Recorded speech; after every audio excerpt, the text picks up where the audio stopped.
On a dating show, facing an insomniac female CEO. I held up my payment code. 100,000 per session. I guarantee you'll sleep like a log. Shen Bayu didn't even lift an eyelid.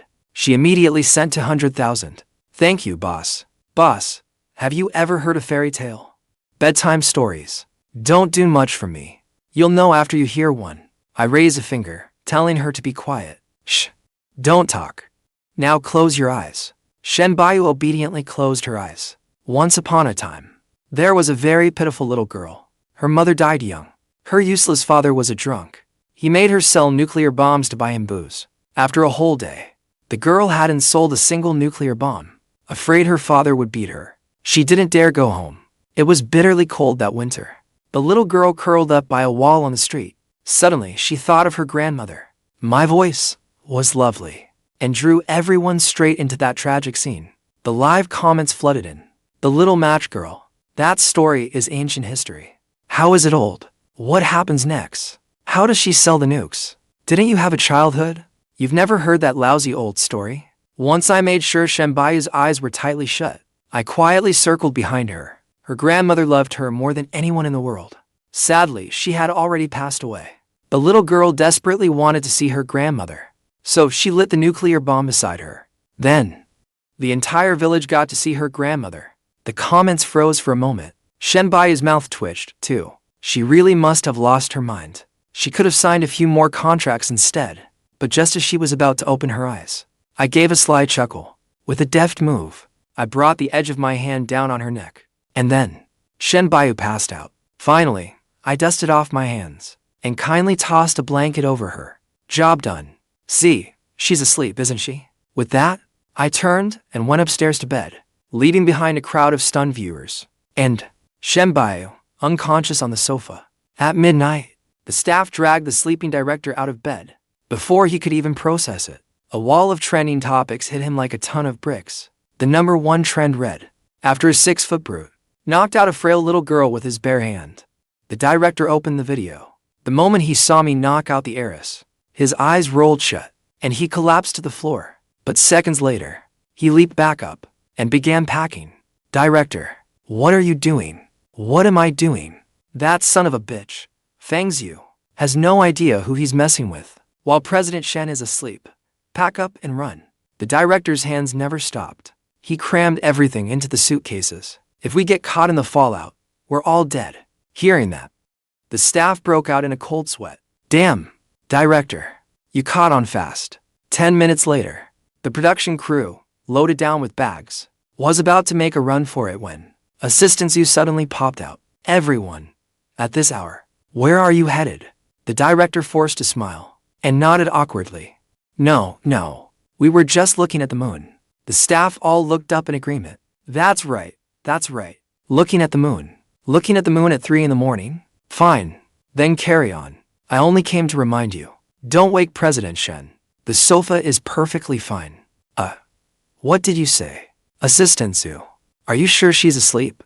Her breathing is very steady. Don't worry. President Shen can really take a beating. The moment he said that, one staffer blurted out excitedly. So, we don't have to run. But before he could finish, he realized something was wrong and quickly shut his mouth. Time quickly moved on to the next day. But today was different. Every guest coming downstairs was quiet as a mouse, not daring to make the slightest sound. Even the production crew held their breath as they carefully moved the cameras, because on the sofa, Miss Shen was still sleeping soundly, with Assistant Xiu standing guard. That hushed atmosphere lasted until I made my entrance. Assistant Xiu never expected that halfway down the stairs, I would suddenly jump down. The sound made his heart skip a beat. He glanced at Shen Bayu and saw she was still fast asleep. Only then did he relax. But then, he heard Wang Dating in the dining room suddenly say in a mocking tone, showing up this late to film. Some people have no sense of time at all. I thought about it. He was right. So I turned away from the dining table and walked over to the sofa. Then I said to the sleeping Shen Bayu, quit sleeping already. Someone says you have no sense of time. Get up already. The second I said that, everyone stared in stunned disbelief. Wang Dating was scared out of his wits. His legs went weak. It wasn't me. I didn't. Wang Dating was so panicked he was nearly wetting himself. He hurriedly looked to Lan, and Lan understood exactly what he meant, and rushed over to smooth things out. Sorry. Daddy is still young. He doesn't think before he speaks. He definitely wasn't talking about President Shen. What do you mean? I pointed at myself. If he wasn't talking about her, then he was talking about me. So, what if I was? President Shen has a million things to handle. It's understandable that she overslept. But you? Do you think you're better than the rest of us? Wang Daddy decided to go all in. You're not very good at picking a fight, are you? What does me getting up have to do with looking down on anyone? If I had to say, I really do look down on you. You. Wang Daddy lacked both brains and strategy. Stumped by my words, he truly had nothing to say. His face turned red from holding it in. In the end, he could only force out, "You jerk. What gives you the right to look down on me?" Just then, Shen Bayu slowly woke up. She sat there blankly for a few seconds, rubbing her head and the back of her neck. Then she let out a long breath. After that, she got ready to leave. When Wang Daddy saw that, he forgot all about arguing with me, and hurried after her with a bowl of porridge. President Shen. Shen Bayu, you just woke up. Would you like something to eat? The porridge is still hot. Shen Bayu turned around at the stairs, and gave him an expressionless glance. Wang Daddy froze on the spot, not daring to come closer. If you don't want porridge, that's fine. Would you like an egg, then? But after all that, he still got nothing but a cold look. Shen Bayu did not say a word, and continued upstairs. Wang Daddy had not even gotten a smile from Shen Bayu, and he looked dejected. When he returned to the dining room, he happened to see me cramming 2 eggs into my mouth, one after the other. He lost it again. With a bang, he slammed the porridge onto the table, and pointed at the pile of eggshells beside me, cursing. How could you eat all those eggs? Could you not save one for President Shen? I kept peeling an egg, without even looking at him. What? Did the hens cover their butts and complain to you? You. Wang Daddy choked again.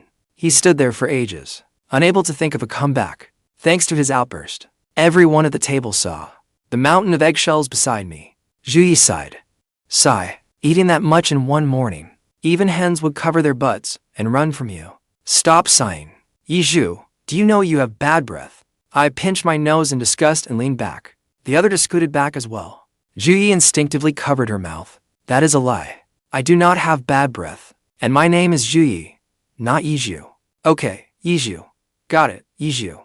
Zhuyi was young, and after what I said, she was close to breaking down. While no one was looking, she ran off to brush her teeth. After she left, and Lang could not stand it anymore. He stepped forward and scolded me. Mr. Feng, giving people nicknames is very rude. You have food stuck in your teeth. Startled, and Lan instinctively covered his mouth too. He quickly took out his phone to check. Only after confirming there was nothing did he sigh in relief. There is nothing in my teeth, Mr. Feng. Did you see wrong? Mr. N, don't you know the best way to make someone shut up is to tell them there's food in their teeth? Whether they do or not is irrelevant. What matters is that they shut up. That joke is pretty funny. And Lang glanced at the livestream camera and forced out a laugh. Seeing this, Wang Daddy immediately jumped in again. I wonder who it is that cannot settle for just one Lu Zhaoyao and has to cling to President Shen too. Fang Xiu, you must be thrilled to be President Shen's partner. Are you really that desperate for affection? I think you know exactly how you got onto the show. Lu Zhaoyao immediately joined in, shaking her head, as she said sarcastically, Daddy, how can you talk about him like that? Fang Xiu, if you are struggling with anything, you can tell me. How could you? That is right, Fang Xiu. We can all understand your difficulties, but there are some things you should not get involved in. It is not too late to turn back now. Seeing in Lan's ingratiating expression, as he echoed Lu Zhaoyao, I almost laughed. Are you finished? Wang Daddy had learned his lesson this time. He knew how sharp my tongue was, so he quickly cut in. Of course not, do you? Have any idea what you've done? What have I done? How come I do not know? See, you still will not admit it. Do you really want me to spell it out? What are you talking about? I genuinely do not understand. If you do not say it, how am I supposed to know what you mean? Either way, you did those things and are too scared to admit it. Then tell me what exactly I did. I had Wang Daddy so twisted around that he was confused. He blurted out instinctively. How would I know what you did? What the hell is wrong with you? You do not even know what I did. Yet you want to pin this crap on me. Only then did Wang Daddy belatedly realize he had been played. His face instantly turned livid. Fang Xiu, you did that on purpose. What are you even talking about? The viewers were just as confused by our exchange. I do not get it. I'm off to feed Kunkin. I get it. Wang Dating does not know anything, but he opens his mouth and slanders Fang Xiu. Even if Fang Xiu is not exactly a good person, you cannot just make up lies about him. Yang Jian and Wang Shanshan ate quietly, not wanting any part of this mess. I had only wanted to coast through this dating show, take my money, and leave when it was over. But Lu Zhaoyao kept yammering on. Fang Xiu, when did you learn to play such mind games? You were not like this before. What was I like before? Why do you talk so much nonsense? As I said that, I slapped my chopsticks down. Then I grabbed Zhu's bowl and planted it right over Lu Zhaoyao's head. Everyone froze. They looked utterly incredulous. Fang Xiu, are you insane? Is this your first day knowing me? You keep repeating the same few lines. You may not be tired of saying them, but I am tired of hearing them. Lu Zhaoyao tried to get up and teach me a lesson. Seeing what she intended, I snatched up my chopsticks and hurled them hard at her chair. With a bang, they lodged in the chair. Lu Zhaoyao looked down, and her legs instantly went weak. She did not even dare remove the bowl from her head. When Wang Dating saw this, he went silent for a few seconds, then turned and ran. But a chair I kicked blocked his path. Then I stepped up and smacked him in the face. You think you can spread rumors about me? Wang Dating immediately began struggling, mumbling through his words. You are a scumbag. I was right. You deserve to be. Seeing that Wang Dating still would not back down, I raised my hand and hit him again. Say that again. You. I hit him again. Wang Dating's eyes were already unfocused, and Lan came over to break it up, trying to pull me away. He got hit twice too. When Lu Zhaoyao saw Lan clutching his face, she forgot all about the bowl on her head and shot to her feet, shouting, Fang Xiu, that is enough. But the next second, she was flung back into her chair, her head spinning so badly she could not tell which way was up. Seeing one of them dazed and the other holding his face, Wang Dating immediately changed his tune and collapsed onto the floor. Sorry, Brother Feng. I should not have said those things. I shook out my numb hand, feeling utterly satisfied. The director had not dared intervene earlier. Now that he saw my anger had mostly faded, he finally came over. Well, we still need to film the show. He has apologized. Why not let it go? I gave him one look, and the director instinctively took 2 steps back. Why you have dealt with him? Do not come after me too. Why would I? Director. I flashed him a grin. Just then, Shen walked up. Wang Dating thought he had seen his savior. He scrambled toward her. Sister Bayu, Fang Xiu is bullying me. You have to stand up for me. Assistant Xiu immediately grabbed him, not letting him get near Shen Bayu. Shen Bayu frowned at Wang Dating. I do not know you, and stay away from me. The moment she said that, Wang Dating burst into tears. He ran off in tears. Seeing his perfectly good show turn into this, the director could only give an awkward laugh and force himself to step forward. Well, everyone, take a break first. Our first segment is an icebreaker game. At the director's words, everyone nodded. Things had gotten unpleasant earlier, but the contracts were signed. They still had to finish the show. 5 minutes later, everyone returned to their seats. I rolled my neck and sat down too. Once everyone was seated, the director quickly announced, this game is called Avoid the Camera. With the partners assigned yesterday, you will work in pairs. Choose your hiding place within 5 seconds. The pair caught on camera the fewest times wins. Yang Jian quickly raised his hand. What does the winning team get? Zhuyi eagerly chimed in. Yeah, director. Without a prize, we have no motivation to play. The director smiled. The winning pair will enjoy a luxurious dinner at tonight's pool party. A luxurious dinner. I had not been very interested, but hearing that, I was instantly fired up. Like me, everyone else heard that and got fired up too. And Lan quickly asked, what about everyone else? Make your own dinner, then. And one more thing, different rankings will receive different ingredients. Alright, everyone, the countdown starts now. As the director began counting down, and Lan hurriedly pulled Lu Zhaoyao behind the curtains. But just then, Liu Ryan had her eye on that spot too. They immediately began fighting over it. Meanwhile, Zhuyi and Wang Dating were frantic. With the countdown nearly over, they set their sights on behind the sofa, but after only 2 steps, they hilariously fell flat on their faces. As for me, I remained completely calm. Then, casually, I took Shen Bayu's hand, grabbed the camera mounted on its stand, and snapped a picture of everyone. At the click of the camera, everyone but the two of us was in the shot. The director had not even finished counting one, and everyone stared at me blankly. What are you looking at me for? Look at the sky. Did the swallows forget to fly south this year? No one understood, so I added, that was way too easy, buddy. The director immediately got angry. Who told you that you could hide behind the camera? No one told me. I thought of it myself. Besides, your rules never said we could not. The director choked on his words, opening his mouth, but unable to speak for a long while. In the end, he looked at Shen Bayu, obediently standing by my side, and announced our team as the winner. But then, Wang Dating had no sense of timing. He dusted himself off and stood up. I object. He cheated. Why should that count as a win? Hearing that, I sneered. But before I could argue back, Shen Bayu, who had been silent all along, spoke up. We followed the rules exactly. There was no cheating involved. And, Mr. Wang, I hope you will watch your language. Before she had even finished, Wang Dating was already shrinking back, hiding off to the side without daring to make a sound.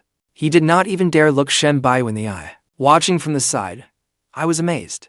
These days, power really does matter most. Soon, the game entered its second round. This time, the director added a rule to close the camera loophole. But sadly, it was still not enough. I quickly recalled the camera's blind spots. With a hard shove, I pushed Shen Bayu behind the door. Then I reached up and jumped, quickly climbing onto the door. The director put on sweet background music, ready to film the guests' flirtatious interactions. Watching the handsome men and beautiful women, the corners of his lips rose unconsciously. Suddenly, someone in the livestream comments noticed one pair was missing. The director was puzzled. He searched the monitors for ages, but could not find us. Helplessly, a staff member told the cameraman to point the camera upward. The camera slowly tilted up, revealing me clinging to the top of the door like a gecko. The director's face darkened as he ordered me down from the door. He glared at me in exasperation. This is a dating show. You should be hiding with your female guest. There was only room for one person. Then, where is President Shen? Behind the door. Then why has she not come out when the round is over? I spread my hands, saying I had no idea. Then I stepped forward and yanked the door open. Shen Bayu fell straight into my arms. The director's vision went black, and he nearly lost his breath. He nearly passed into the next world. Someone in the crowd suddenly shouted, President Shen has passed out. The staff rushed over in a panic and began checking on Shen Bayu. I stared, dumbfounded, at her swollen red forehead. Did I push her so hard that she fainted? After recovering for a moment, the director staggered over and grabbed me with trembling hands. The Shen group invested in our show. If President Shen is unhappy, the show is finished. And forget about getting your appearance fee. No appearance fee? That will not do. With a determined look, I firmly clasped the director's hand back. It is fine, director. I will figure something out. I will not give her a chance to pull her investment. By then, Shen Bayu had recovered. Holding her forehead, she sat in a nearby chair. I hurried over to her. Honestly, why did you suddenly throw yourself into my arms? I am fining you 500 yuan. Do not do it again. Shen Bayu sneered, about to say something, when Assistant Zhu's eyes lit up. He decisively spoke up. It has been so long since Miss smiled like that. Hearing that, I raised an eyebrow, my gaze playful. Woman, why are you not speaking? Are you playing hard to get with me? Having finally met someone as unhinged as himself, Assistant Zhu could finally unleash all those stored up lines from billionaire romance novels. I have never seen Miss this nervous over anyone. I gave a devilish smile, casually pulled a card from my pocket and slapped it on the table. The password for this card is 6 zeros. So is the balance. Go spend it. Assistant Zhu was horrified. Miss, he is throwing money at us. Say something. Shen Bayu stared at us expressionlessly and said nothing. With the deed done, I walked away without taking credit, because Shen Bayu had suddenly collapsed. The game could not continue. The director had no choice but to declare our team the final winner. According to the rules, each team received 100 yuan in cash to buy dinner ingredients. Since the winning team had a luxurious dinner, we could spend that 100 yuan on anything we wanted. I used the money to order 2 milk teas. I split the remaining 70 yuan evenly with Shen Bayu and handed her a milk tea. This is milk tea. Have you never had it? Shen Bayu took it and thought for a few seconds. I have never had anything this cheap. Cheap? I bit down hard on the straw. Damn capitalist. After we entered the supermarket, I led Shen Bayu straight to the snack aisle. I agonized over several bags of chips on the shelf. Barbecue flavor, lime flavor, snail rice noodle flavor, cilantro flavor.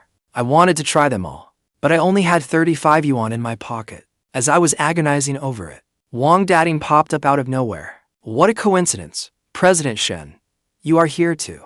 Then he turned on me. How can you only think of yourself? You did not even buy President Shen a gift. I ignored him and kept picking out chips. Shen Bayu frowned, clearly displeased. We split it evenly. That is fair. Wang Dating rubbed his hands and bent forward ingratiatingly. If President Shen were on my team, I would let you spend every cent. I would not be like certain people. I was just picking snacks, and suddenly I was catching flack from nowhere. I turned around and pulled 30 yuan from Shen Bayu's pocket. Wang Dating's eyes widened. What gives you the right to take all the money? I raised an eyebrow, then snatched the last 5 yuan bill off Shen Bayu too. Okay, now all the money is mine. Shen Bayu looked at me and said 2 words without expression. Robber. Thanks to Wang Dating, I happily carried a huge bag of different flavors of chips back to my room. I took a photo and posted it on Weibo. At 24, I bought several bags of new flavored chips outright. No help from my parents, all on my own. The comments exploded. I read through them and replied to the ones that annoyed me. You bought chips with your partner's money, and you have the nerve to post about it. You have way too much time on your hands. You little punk. It is obvious you have never had anything good. The meals I eat cost more than you will earn in a lifetime. Eating this well. Are you about to die or something? You used to bleed Lu Zhaoyao dry, and now you are planning to latch onto Shen Bayu. What a disgrace. When your ass makes noise, at least it is just noise. But when it comes to real farting, your mouth takes the prize. I fought 300 rounds in the comments by myself, until my manager, Chen Jian, called. Can you stop causing trouble? Why can we not just get through the show peacefully? Take the money and leave. Why must you argue with people online? Now dirt on you is flying everywhere. I opened a bag of chips and casually replied, still better than selling condoms. What? You put on one act in public and another in private. Shen Jian went silent for a few seconds, then hung up. The livestream comments went absolutely wild. The gossip-loving viewers all took different sides. I put down my phone and suddenly leaned toward the camera.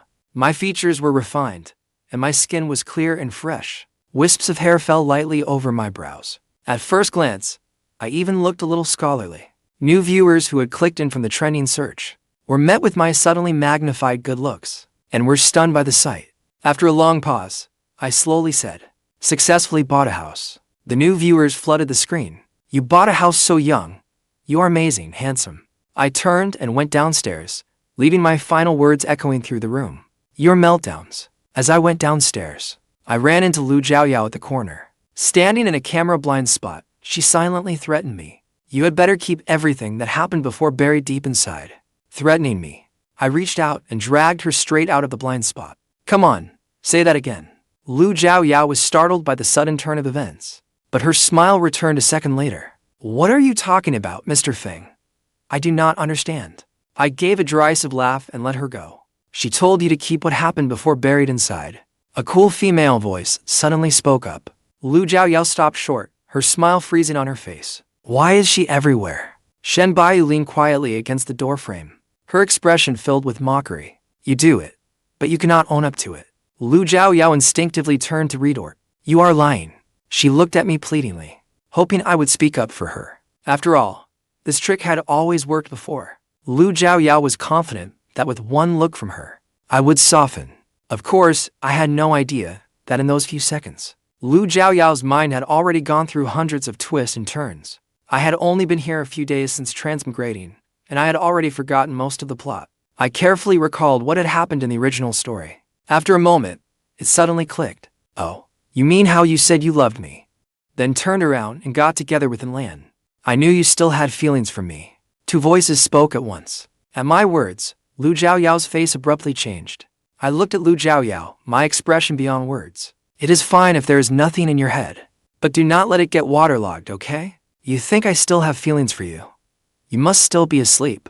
Shen Bayu had clearly heard that too, and she laughed without holding back. That one sentence revealed far too much. The viewers' brains had already short-circuited.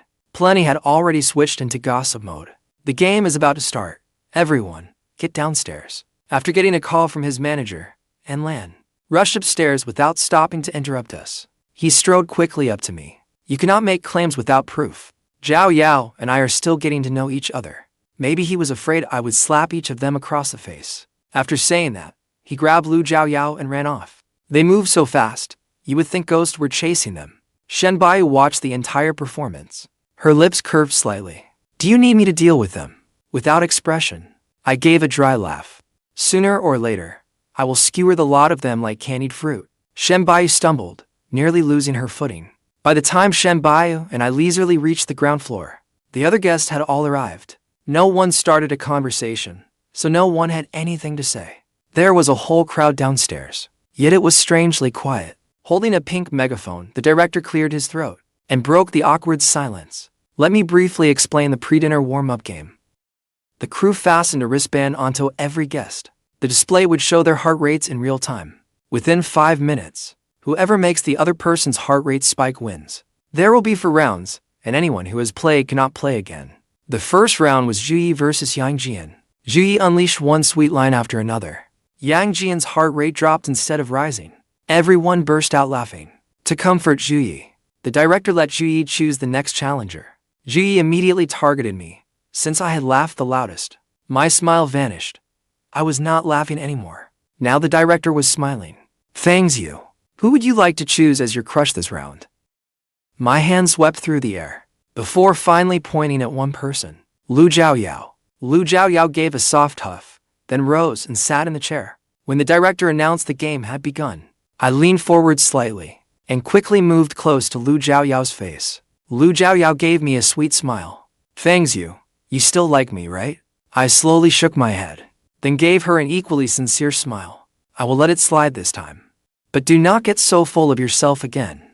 The moment I finished speaking, I suddenly pulled something from my pocket and placed it before her. It was a realistic giant cockroach, expertly made.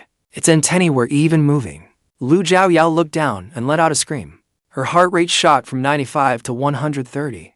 I took back the cockroach and nodded in satisfaction. I win. Everyone around us drew sharp breaths. The director nearly passed out. When it was Lan's turn, just as I expected, he chose Shen Bayu. Once the two were seated facing each other, and Lan tried to reach out and touch Shen Bayu's shoulder.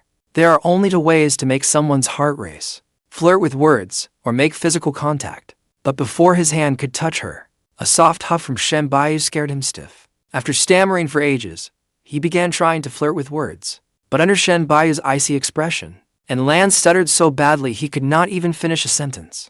Until time ran out, Shen Bayu's heart rate did not fluctuate even once. At the end, still unwilling to accept defeat, and Lan made one last move before time was up. He suddenly stood up, pretending he had tripped over a cable on the floor. He reached out to grab Shen Bayu's shoulder, but the next moment, everyone saw Shen Bayu shift aside, then rise smoothly to her feet. What is wrong with you? You cannot even stand properly. I was a little surprised. I had thought she was an airhead. Turns out her reflexes are pretty quick. After 3 rounds of games, Shen Bayu and I waited on the terrace for the chef to make us something delicious. I stared thoughtfully at the sky for a while, then turned to stare at Shen Bayu. The setting sun's glow fell over us. The director read the moment perfectly, and had the crew add background music to the shot, so the livestream viewers saw the 2 of us gazing deeply into each other's eyes, with sweet background music playing. Then I seriously asked, with the wind blowing this hard, do you think a pile of cash might suddenly blow into my face? No, that is a shame. I have a soft, girly side too, especially when it comes to pink banknotes. Shen Bayu was speechless, unsure what to say. The director gave up on finding any romantic chemistry between us. He switched the main camera to the kitchen, and Lan expertly stir-fried the greens in the wok. Lu Zhaoyao stood beside him, occasionally passing him seasonings. But the next second, hot oil splashed from the wok and burned Lu Zhaoyao's hand. She sucked in a sharp breath of pain, and Lan's expression changed. How could you be so careless? I will get some medicine. Fans of the first love couple flooded the comments, swooning over the moment. By then, I had already entered the kitchen. I watched the chef sear steaks with utter focus, my face practically pressed against the pan. Shen Bayu sat nearby. When she suddenly heard me suck in a breath too, she instinctively stood, grabbed my hand, and tried to take me to rinse it under cold water. I stared at her, utterly baffled. What are you doing? Shen Bayu looked at me seriously, concern in her eyes. If you got burned, rinsing it with cold water will help. Who said I got burned? Then, why did you make that sound? The steak smelled so good, I nearly started drooling. Shen Bayu fell silent. I thought she was about to say something, but she only pushed the sparkling water on the table toward me. Have some, do not just sit there drooling. I froze for a moment, then looked away. Night gradually fell. I spent the evening pool party in a blissful haze of good food. After eating and drinking my fill, I got up for a drink. At the corner, I bumped into someone. Wang Dating was holding a box of instant noodles. The collision knocked him off balance, and he landed hard on his backside. Who is that? Watch where you are going. He turned around, saw me, and his eyes went wide. You again, just wait. Tomorrow, I will definitely be paired with President Shen. I nodded to show I had heard him. I said I am going to steal President Shen from you. Are you not angry? Wang Dating was baffled. His mind started racing wildly. Why was Fang Xiu still not angry, even after I said all that? Could it be because he still has feelings for Lu Zhaoyao? Dating felt as though he had uncovered the truth. He gave a disdainful snort. Do not tell me you still cannot get over Lu Zhaoyao. And Lan is the Yin family's young master. You cannot compete with him. Expressionless, I walked straight past him. No one knew what Wang Dating was thinking, but he wore a determined smile. The comment section was already in an uproar. The Yin family, does he mean that Yin family? This little dating show is hiding some seriously important people. First there was the Shen family's heiress, and now the Yin family's young master. The director must be over the moon. Wait, does that mean his sister isn't Shen? And Lan, I want to be your brother-in-law. A few days ago, she reportedly bought a jewelry set at an auction in S country. Industry insiders said it was a gift for her younger brother. The Yin family kept their son's photos well hidden. Who would have thought it was in Lan? Soon, one trending topic after another slowly climbed into the top 10. Jealous of In Lan. Beloved young master. The director, who kept a close eye on Weibo, was not nearly as happy as the viewers assumed. He was breaking out in cold sweat. He was terrified that when titans clashed, little people like him would get caught in the crossfire. Lu Zhaoyao saw the trending topic too. Her face lit up with delight. She led In Lan into the camera's blind spot. In Lan, how could you hide something this huge from me for so many years? In Lan had not checked his phone yet, so he was bewildered. Stop hiding it from me. I already know you are part of the Yin family. My surname has always been N. What else would I be if not an An? Lu Zhaoyao thought he was still hiding the truth. She immediately handed him her phone with the trending topic open. And Lan took the phone. He was surprised to see his name at the top of the trends. He opened it and saw what netizens were discussing. His smile instantly froze. As In Lan read it, his heart sank. But since entering show business, this was the first time he had drawn this much attention. He was silent for a long moment, then clenched his fist, as if he had made up his mind. No matter what, since heaven had given him this opportunity, he should make good use of it. As Lu Zhaoyao spoke, she grew a little sentimental. Fang Xiu really has changed a lot. Sometimes, I even feel like he has become a completely different person. As I passed the corner, by sheer coincidence, I heard my own name. Naturally, I chose to eavesdrop. I also pulled out my phone and started recording. Lu Zhaoyao's voice continued. I was immature back then. When we were fooling around, I pushed him into the water once. He cannot still hold that against me, can he? Fang Xiu's brow twitched. The original story mainly revolved around the male and female leads. Fang Xiu knew nothing about the original owner's past. But, what did she mean? She pushed someone into the water while fooling around. She called that fooling around? And Lan spoke hurriedly. So, what if he hates you? Is he not afraid of water? Let us bump him into the pool and give him a scare. Lu Zhaoyao sounded uncertain. Would that not be a little wrong? And Lan paused, his tone utterly dismissive. What is the big deal? It is only a joke, just like before. I stayed there, trying to hear more. But after a long while, neither of them made another sound. Did they leave? I cautiously poked my head out. The two of them were locked in an embrace, unwilling to part.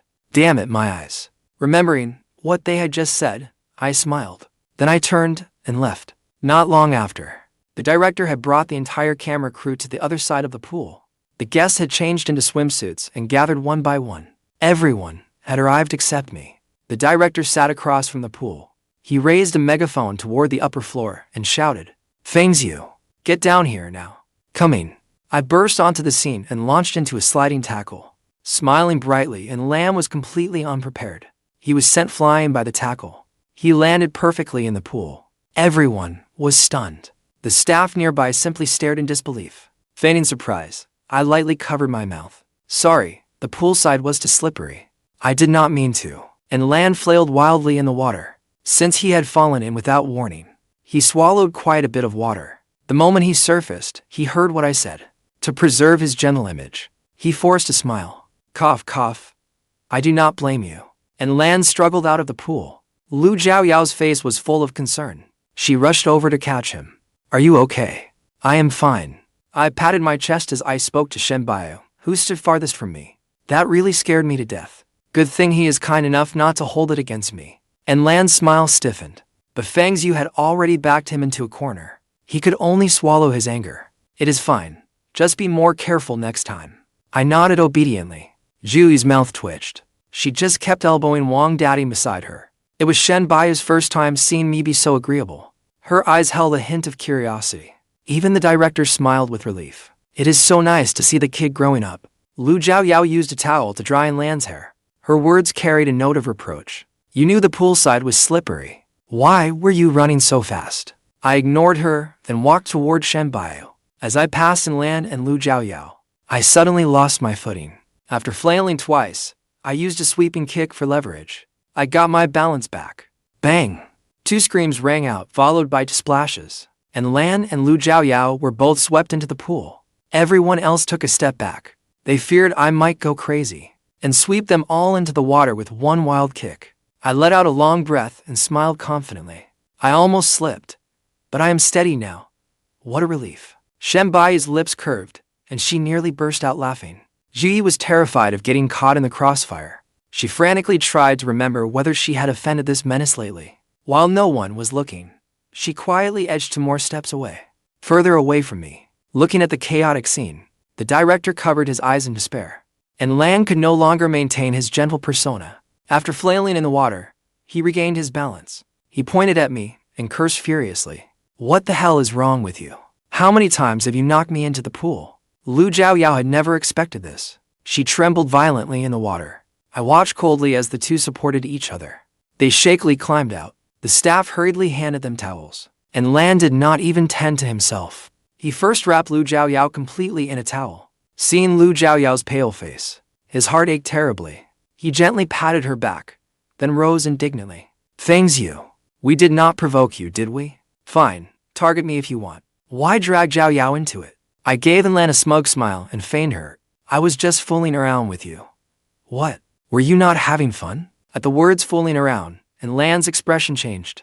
But he quickly composed himself and said through clenched teeth, You call this fooling around? I was young and immature. I accidentally pushed someone into the water while fooling around. Is that not perfectly normal? I lowered my head slightly and looked straight at Lu Zhaoyao. Isn't that right? Lu Zhaoyao instantly lowered her head, unable to meet my gaze. But she quickly calmed herself and looked up at me. A tear slid from the corner of her eye. It is only fooling around if both sides are having fun. Do you think this is appropriate now? Her expression was stubborn. She looked every inch the beautiful, strong, tragic heroine. The viewers were furious and immediately turned on Fang Xiu. The livestream comments erupted into another war. I sneered and pulled my phone from my pocket. So, you understand that principle too? Lu Zhaoyao and Lan exchanged a look. Both were suddenly struck by a bad feeling. I pressed play. Their voices came through the phone speaker loud and clear. The entire place fell silent. The comments exploded. Fang Xiu is a real one. When he eavesdrops, he records it and shares it with us. It is over. And Lan's perfect heartthrob image has completely shattered for me. Was he not supposed to be the family's young master? Why is he so petty? And Lan glared at me, fists clenched tight. I stood there, looking at the 2 of them. Suddenly, I found it all rather boring. Forget it. I will not waste my time on people who lie through their teeth. I put away my phone and turned to leave. But Lan suddenly grabbed me. He dragged me into the camera's blind spot. Lowering his voice, he said, I will give you 100,000. Delete the recording. I tilted my head and flashed a V sign. Double it. He gritted his teeth and nodded. With a pained expression, he transferred 100,000 to me. Once the money arrived, I deleted the recording right in front of him. Naturally, I still had a backup. And Lan sighed in relief and was about to turn away. I casually added, You are obviously ridiculously short. Yet you keep stuffing height insoles into your shoes. Do you really think you are that tall? And Lan's expression changed drastically. Meanwhile, Liu Ryan noticed something in the pool. A white pad was floating there. Confused, she pointed at the pool and quietly asked, "What is that?" Zhuyi looked where she was pointing. Then she burst out laughing. "Ha ha ha, who lost a height insole?" She glanced sideways at Lan, who was clearly shorter after climbing out. It was obvious who the height insole belonged to. And Lan's face darkened. "How do you know that is a height insole?" Zhuyi looked utterly sincere. "Because I use this brand of height insoles too." And Lan closed his eyes, feeling like he was bleeding money. That money was wasted. His eyes reddened, and he no longer cared about the event. He ran straight upstairs. The scene was a mess. The exhausted director shook his head. Forget it. Just go back to your rooms and write down your crushes." Everyone trooped back to their rooms in a grand procession. It was time to choose their crushes. And Lan and Lu Zhaoyao wrote each other's names. Without a moment's hesitation, Wang Dating decisively wrote Shen Bayu's name. I was lying on my bed, playing on my phone, when the director urged me to get up.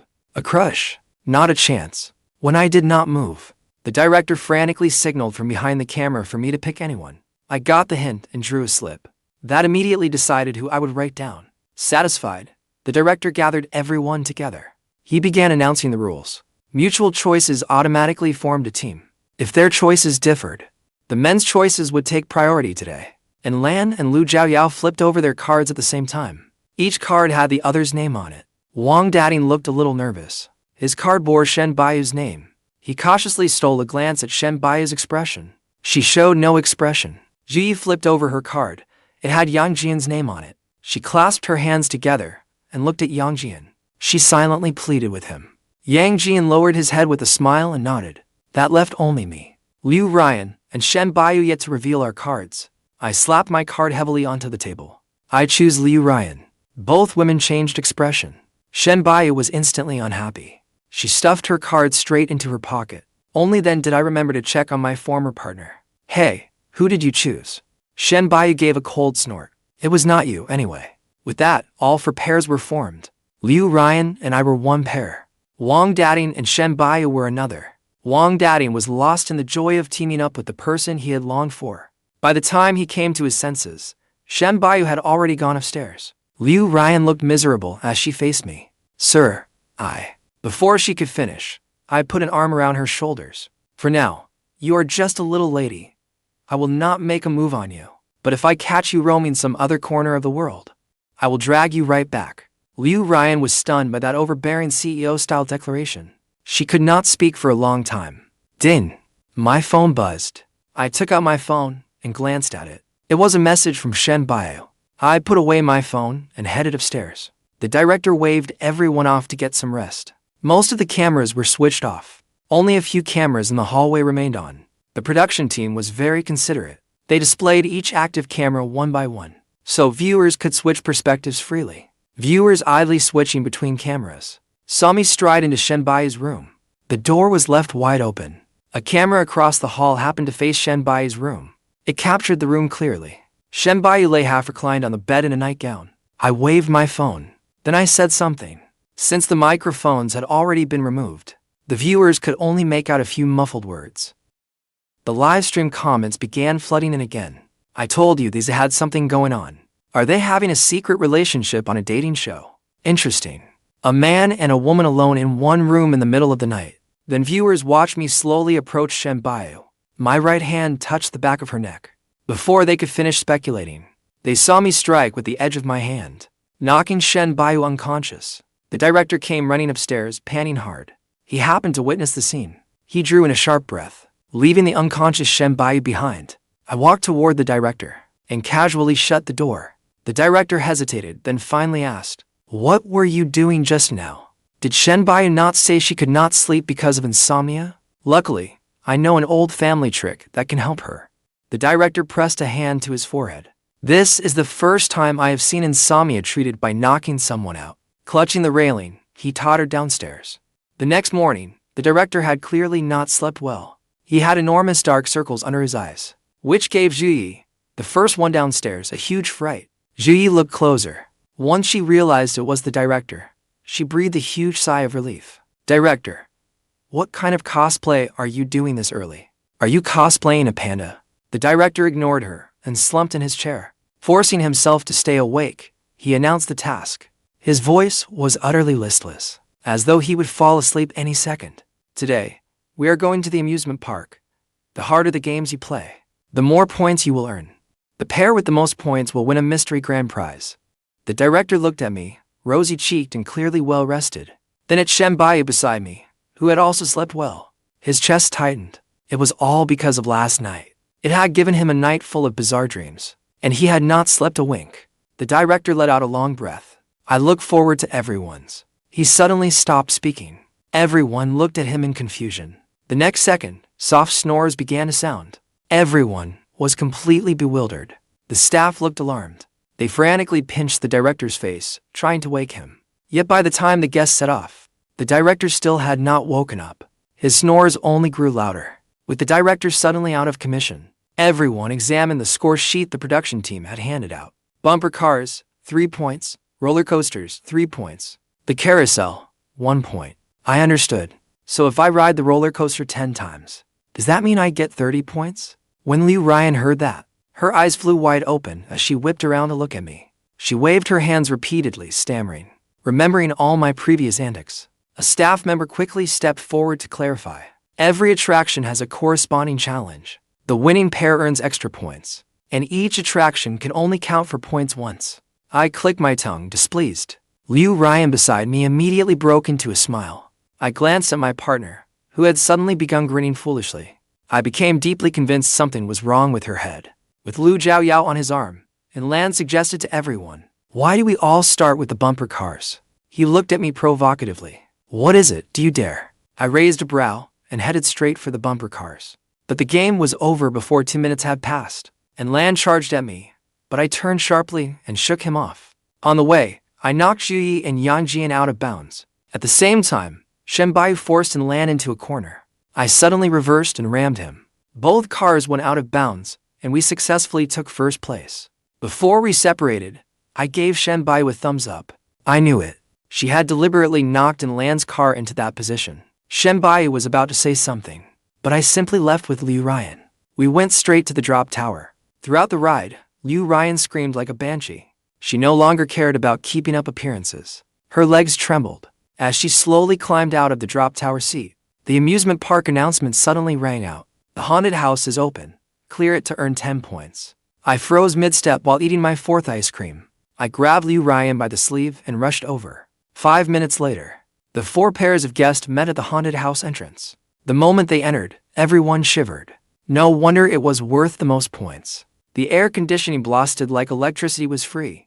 Then a woman's voice rang out, and every light went out at once. The haunted house was cold and damp, its lights flickering on and off. Eerie sounds came from the corners. Liu Ryan followed behind me, clutching the hem of my clothes tightly. There are not real ghosts in here, are there?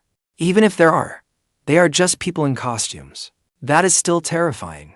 I ignored her and kept walking. Suddenly, screams erupted ahead. "Stay away. Help!" Zhuyi screamed and ran for his life, clutching his head. Then came Wang Dating's furious roar. "Stop pushing me. Just run on your own." "Why are you pushing me?" Lu Zhaoyao anxiously called from the side. "And Lan, where are you? I cannot see you." Everyone descended into panic. To avoid getting trampled to death by the guests flailing wildly, Shen Bayu decisively backed away from the chaos. Liu Ryan looked around and realized I had vanished. Fang Xiu is gone. The ghost must have taken him. We need to find him. Wang Dating argued. Do not forget why we are here. We need to find the exit. For a moment, neither side would budge. Just then, a creepy nursery rhyme began to play. Everyone went rigid. They hurried down the eerie corridor. Meanwhile, I had already found the surveillance room. With a bang, I kicked open the door. The director jolted in fright. Holding up a red bridal gown I had found in the room, I asked, "Can I wear this?" When the director saw it was me, he clutched his chest and shakily sat down. "How did you get here?" Her. "I have already found the exit. If you do not want me to finish this game in 1 minute." The director could only watch helplessly as I poured fake blood all over myself before I slammed the door and left. Meanwhile, everyone was edging along the wall together. As they walked, Zhuyi felt something drip onto him. Blood. Everyone looked up. A woman in a bridal gown, a long-haired female ghost with blood all over her face, hung upside down from a ceiling beam. She grinned at them with a savage expression. Everyone scattered in terror, scrambling out of the room. Zhuifeng ran while crying. I am sorry. I was wrong. Do not take me. After everyone had fled, I jumped down from the beam. I wiped the fake blood from the corner of my mouth. Shen Bayu appeared around the corner, and our eyes met. I spoke first. Hey, let us work together. Shen Bayu gave a soft laugh. The moment those words were spoken, the viewers held a 3-second moment of silence for the other guest. They are doomed. After everyone gradually made it to safety, Shen Bayu was the last to arrive. Liu Ryan hurriedly asked her, have you seen Fang Xiu? No, I have not. Shen Bayu lied without changing expression. Faced with 3 paths, no one knew which to take. Shen Bayu headed down the middle path without hesitation. The others could only obediently follow. Clinging to the wall, I heard their footsteps drawing closer. Zhuifeng was the first to enter a room. A coffin lay right in the middle. The white-clad actor inside suddenly opened their eyes. Giggling, they pointed toward the corner. A red-clad female ghost clung to the wall nearby, then suddenly lunged at them. I personally demonstrated a flawless little combo. Screaming, twisting, crawling in the dark. Zhuifeng rolled his eyes back and fainted from fright. Yang Jian and Wang Dating clung to each other, trembling. Lu Zhaoyao squeezed her eyes shut and wildly elbowed whoever was closest. I ambushed and Lan, and he blacked out. I switched targets and chased after Liu Ryan. Liu Ryan ran while crying, completely out of breath. For a time, the livestream's popularity reached an all-time high for dating shows. The director helplessly rubbed his forehead. Why do people nowadays enjoy watching this stuff on a dating show? In the end, this farce left 2 people unconscious, and 3 more in tears. The director urgently sent staff in to calm the guest. As for me, the culprit, I had already slipped out the back door to get food. I swaggered toward the snack stalls. The moment I turned the corner, I ran into Shen Bayu. She was leaning against the wall, a bottle of water in hand. When she saw me, she gave me a quick once-over.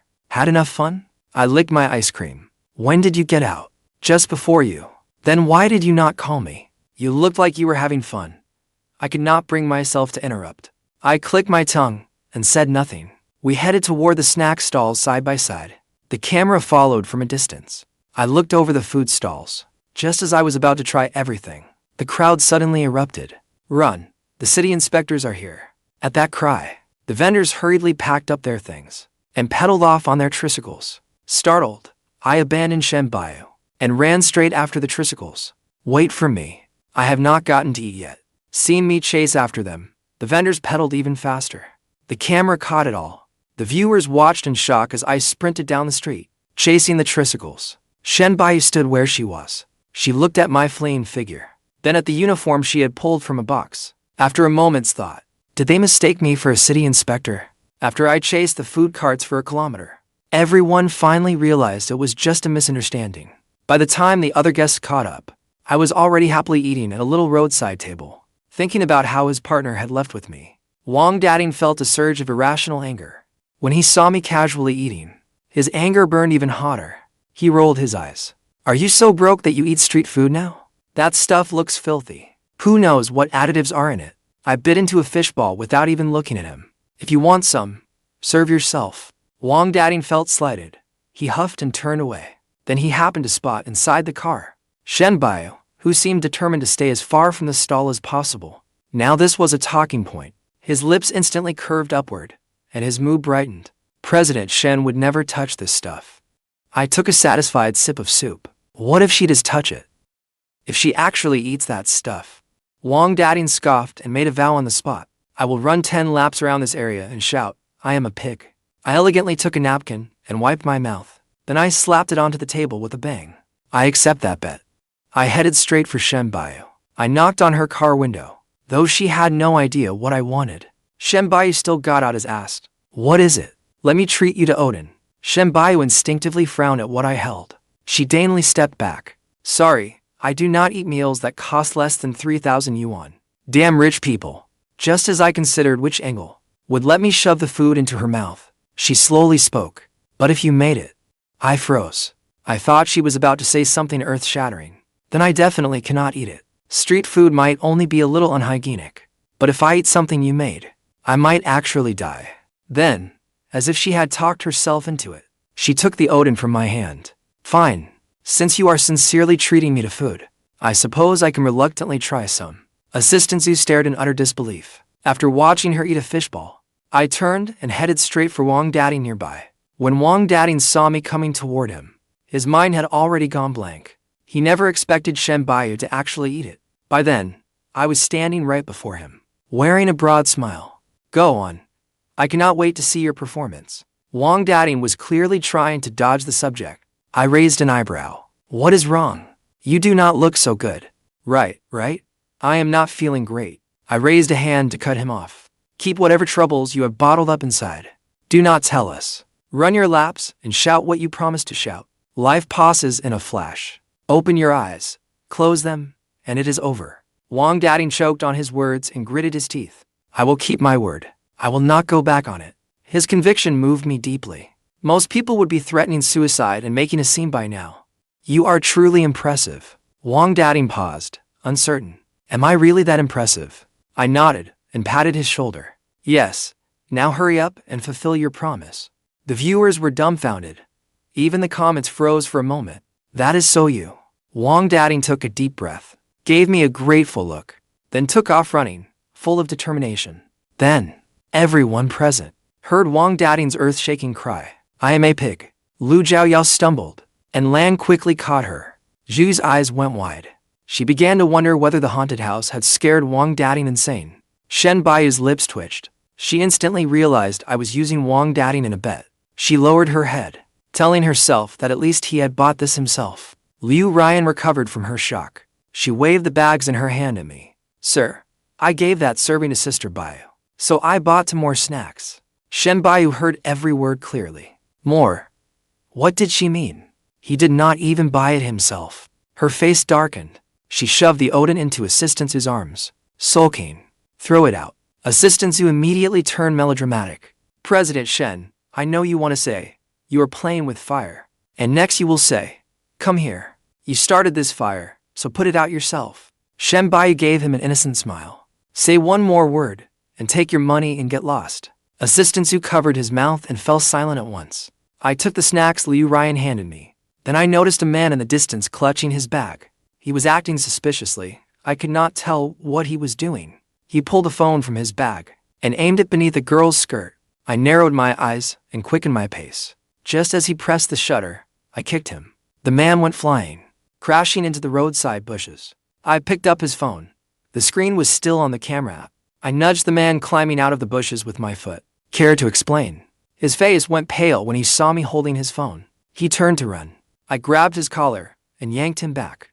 The director anxiously scratched at his head. He urgently began planning damage control. By the time the staff got there, the man had already been beaten black and blue. The livestream viewers only saw me rush over and kick him hard, then haul him up and punch him several times. The comments exploded. Ho, has he lost his mind? Beating up the guest was one thing, but now he is beating up random people too. The production team should get Fang Xiu checked out. See if he has some kind of mental illness. Is the production team really not going to do anything? Someone with violent tendencies like him.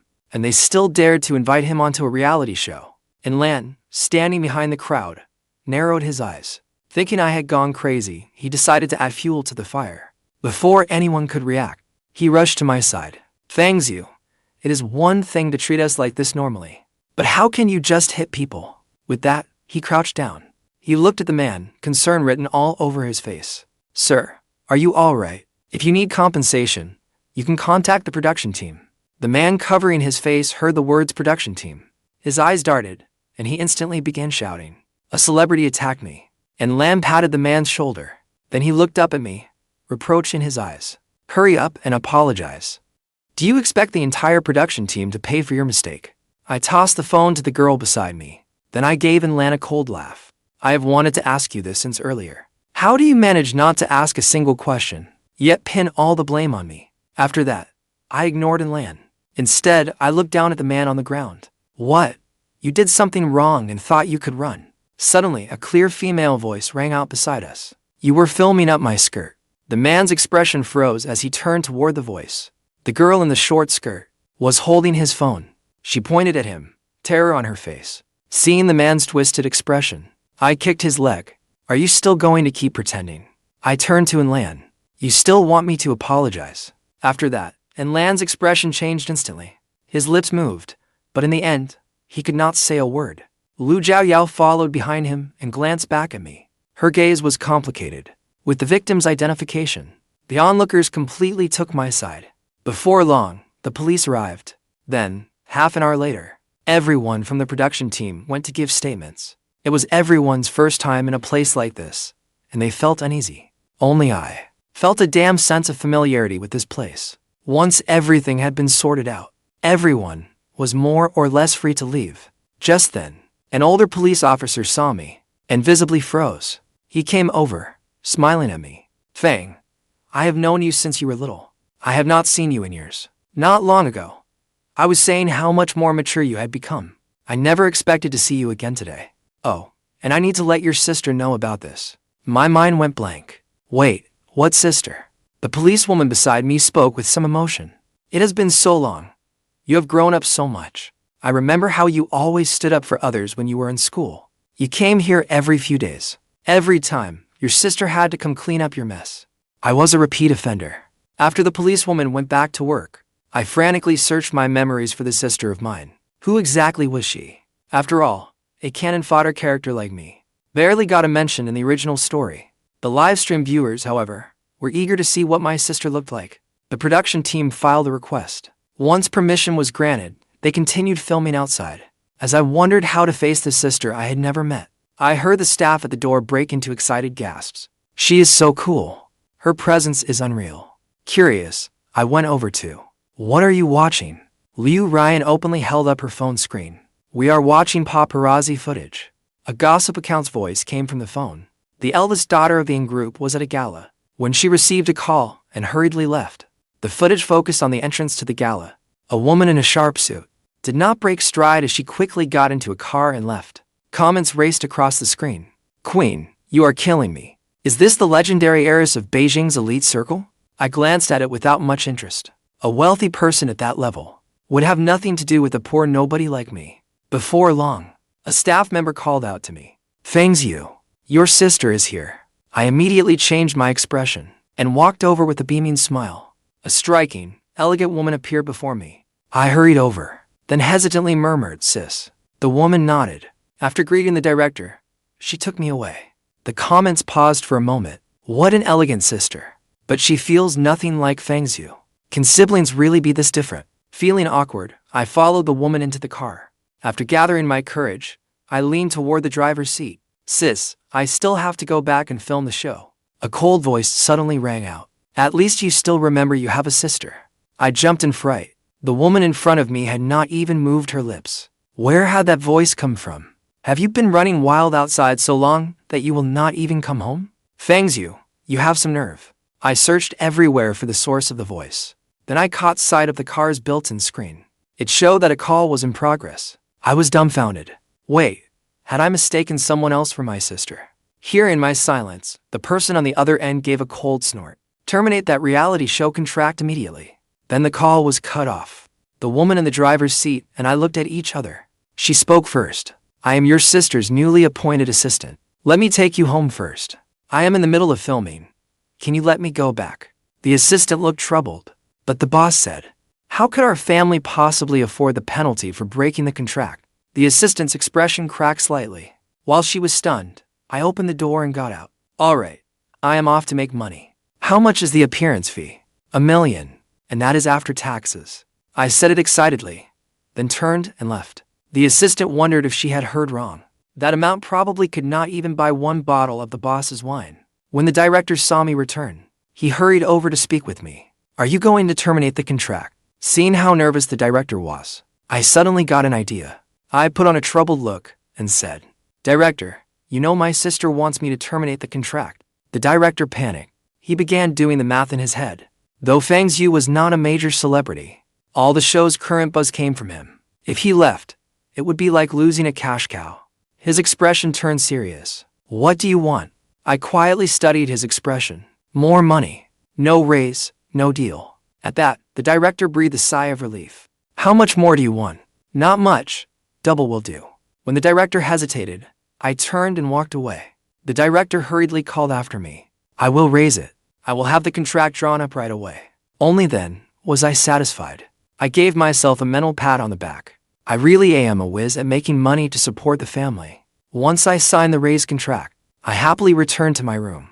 The moment I returned to the Heartbeat House, the director began announcing the next day's task. First, we would draw lots to determine our partners. Anyone who drew the same location would automatically become a pair. The guest date locations had been sealed in beautiful envelopes and placed on the tables in their rooms. When I entered, I opened my envelope and discovered that tomorrow's date would be at a riding stable. Without caring much, I casually tossed the envelope aside. Just then, my phone chimed. Come to my room. I took out my phone and checked the message. It was Shen Bayu again, asking me to treat her insomnia. 10 minutes later, I opened Shen Bayu's door with practiced ease. I hurried over to her bedside. Just as I raised my hand, Shen Bayu stopped me. I drew the pottery studio. Where is your date taking place tomorrow? Why are you asking? Now that I know, I can still swap with one of them. Shen Bayu did not hide it either. She simply said what was on her mind. The door was still open, and this time, we were talking toward the doorway. The viewers in the live comments used their years of shipper lip-reading experience to decipher our conversation. Oh my god, are they this open about it already? We can ship them. Can we ship them? I love someone this straightforward. Shen Bayu was just short of saying, I like you. Wouldn't that move Fang Xiu to tears? The second I heard that, I got mad. You really do not want to be paired with me that badly? Shen Bayu froze. She never expected things to go this way. She was about to explain, but unfortunately I gave her no chance. I knocked her out with a single palm strike. The live comments were utterly speechless, though we have seen it plenty of times. Fang Xiu's bizarre antics. I still have to ask, who treats insomnia by knocking someone out? Fang Xiu should just stay single forever. Stay emotionally unavailable your whole life, okay? With that train of thought, he should quit this dating show already. Go home, kid. I clapped my hands together, looking at Shen Bayu, already asleep in bed. I nodded in satisfaction. To cure insomnia, you have to use my method. Quick and effective. Early the next morning, I took the production car to the riding stable. When I arrived, my date was already dressed in riding gear, standing in front of the stables. The instant she turned and met my eyes, I rolled my eyes. Lu Zhaoyao's expression cracked for a moment, but she quickly recovered. I am very happy to be on a date with you today. Her words startled me. I took a step back, looking visibly troubled. The live comments exploded again. Seriously, where does Fang Xiu get the nerve to make that face? Like anyone would want to go out with him. Who is he putting on that sour face for? He was so happy to ride Lu Zhaoyao's coattails before. Now he cannot wait to distance himself from Lu Zhaoyao. What a hypocrite. Lu Zhaoyao's expression stiffened. She stopped paying attention to me and turned to lead out a horse. To land a horseback riding roll, he gritted his teeth and approached the most spirited horse. Ignoring the young horse Zhuifeng's resistance, he forced Zhuifeng to trot once around the ring. I quietly watched it all, standing still at the side. After Lu Zhaoyao finished his lap, she saw me still standing there and deliberately dismounted in front of me. I suppose you have never been somewhere like this before. Let me teach you how to ride. No need. I know how. When did you learn? None of your business. His expression twisted. He pointed at the black pony. Everyone says he is very gentle. He would suit you better. I gave him a look, then walked over to Zhuifeng. I grabbed the reins, braced both hands on the horse's back, and vaulted smoothly into the saddle. The stable staff nearby saw it, and their eyes lit up. They looked impressed. The live comments flooded in again. Wow, he really can ride. I thought he was just talking big. He even knows using the stirrup to mount can make a horse uncomfortable. He vaulted straight onto the horse with his own strength. You are this excited just because he mounted a horse? It will be hilarious if he falls off later. Lu Zhaoyao was somewhat surprised. My technique was even more polished than his. But Zhuifeng was not easy to handle. The moment I mounted, Zhuifeng suddenly went wild. He reared up on his hind legs, as if he meant to throw me from the saddle. When the staff saw this, their expressions changed. They all rushed forward. Danger. Zhuifeng had suddenly gone wild. There was not a trace of fear on my face. If anything, I felt a flicker of excitement. Before the staff could reach me, I pulled on the reins and sent Zhuifeng racing around the ring. We tore past them like a gust of wind. watching us. The staff's hearts leaped into their throats. Not until I remained in the saddle and steadily completed a lap did everyone slowly relax. Other riders were at the stable too. Now, every gaze followed me as they watched the breathtaking ride. Dressed in riding gear atop the horse, with the wind lifting the hair at my forehead, I grinned with wild, uninhibited confidence. Lu Zhaoyao watched the scene before him, his hands clenching into fist. His expression was tinged with sadness. He had known me for years. He had never seen me like this. I rode for who knew how long, until I gradually slowed. I tipped my chin toward Lu Zhaoyao, my tone lazy and casual. Do you know what you need for tea? Lu Zhaoyao never expected me to speak to him. He looked utterly confused. I smiled faintly. A tea set. Now go brew your own drama, sis. The live comments flooded with laughter again. Haha, brew your own drama. That wordplay was perfect. If I could ride that well, I would show off too. I declare that I am a Fang Xiu fan from now on. He is so cool. Lu Zhaoyao was so angry that he laughed. I watched him try to mount another horse. Maybe anger had clouded his judgment, leaving him too angry to think straight. But as he mounted, he accidentally kicked the horse in the flank. The horse was startled, reared up, and threw him straight to the ground. Seeing him sprawled there, dirty and disheveled, I burst out laughing. I even pulled out my phone, taking several shots of him from every angle. You should take plenty of photos while you are young. When you are old, you can use them for online dating. I took a few more for you. You are welcome. Lu Zhaoyao climbed to his feet. There was still grass in his hair. His face turned pale, then livid. He brushed the dirt from his clothes, gritting his teeth without a word. The staff hurried over to straighten his gear. They quietly asked whether he needed a break. He shook his head. He quickly composed himself, then gave the camera a brave smile, looking pitiful and vulnerable. I am fine. It was just an accident. Still on horseback. I looked down at him. An actor, just as expected. He is putting on an act again. Suddenly, waves of screams came from nearby. Everyone looked toward the sound, and their faces went deathly pale. No one cared about filming anymore. They rushed toward the commotion. Save him. Still on horseback. I looked toward the cries. A loose horse was bolting wildly around the entire ring. A boy of about 10 was dangling from the horse. He must have fallen from the horse, and the reins had tangled around his foot. His whole body hung upside down in midair, dragged along by the horse. The little boy's face was flushed red.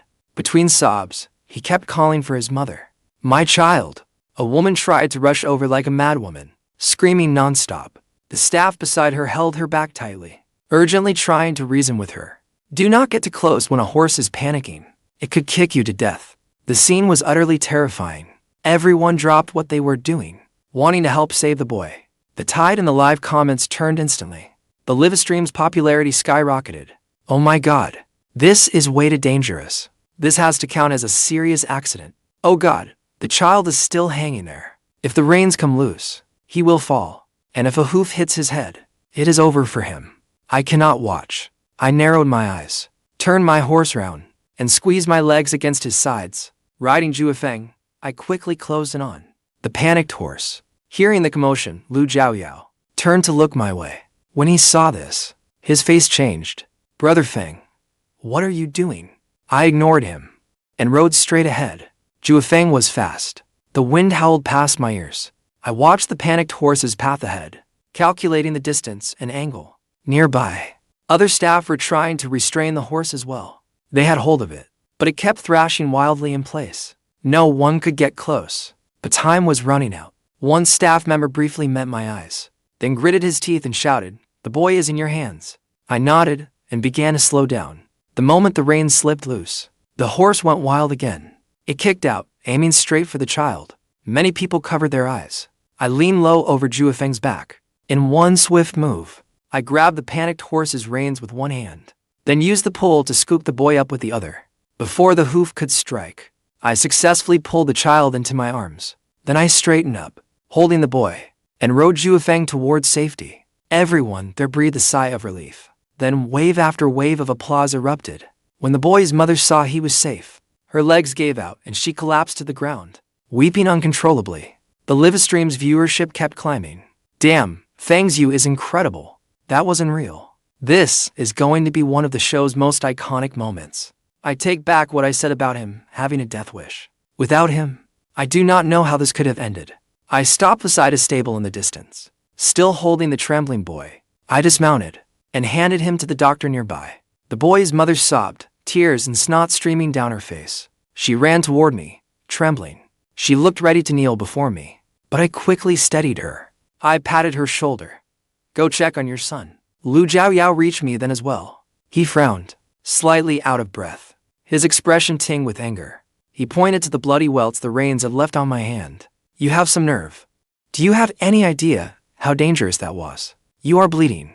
Hearing this, the doctor beside us looked over. The doctor patted my shoulder, signaling for me to come get the wound treated.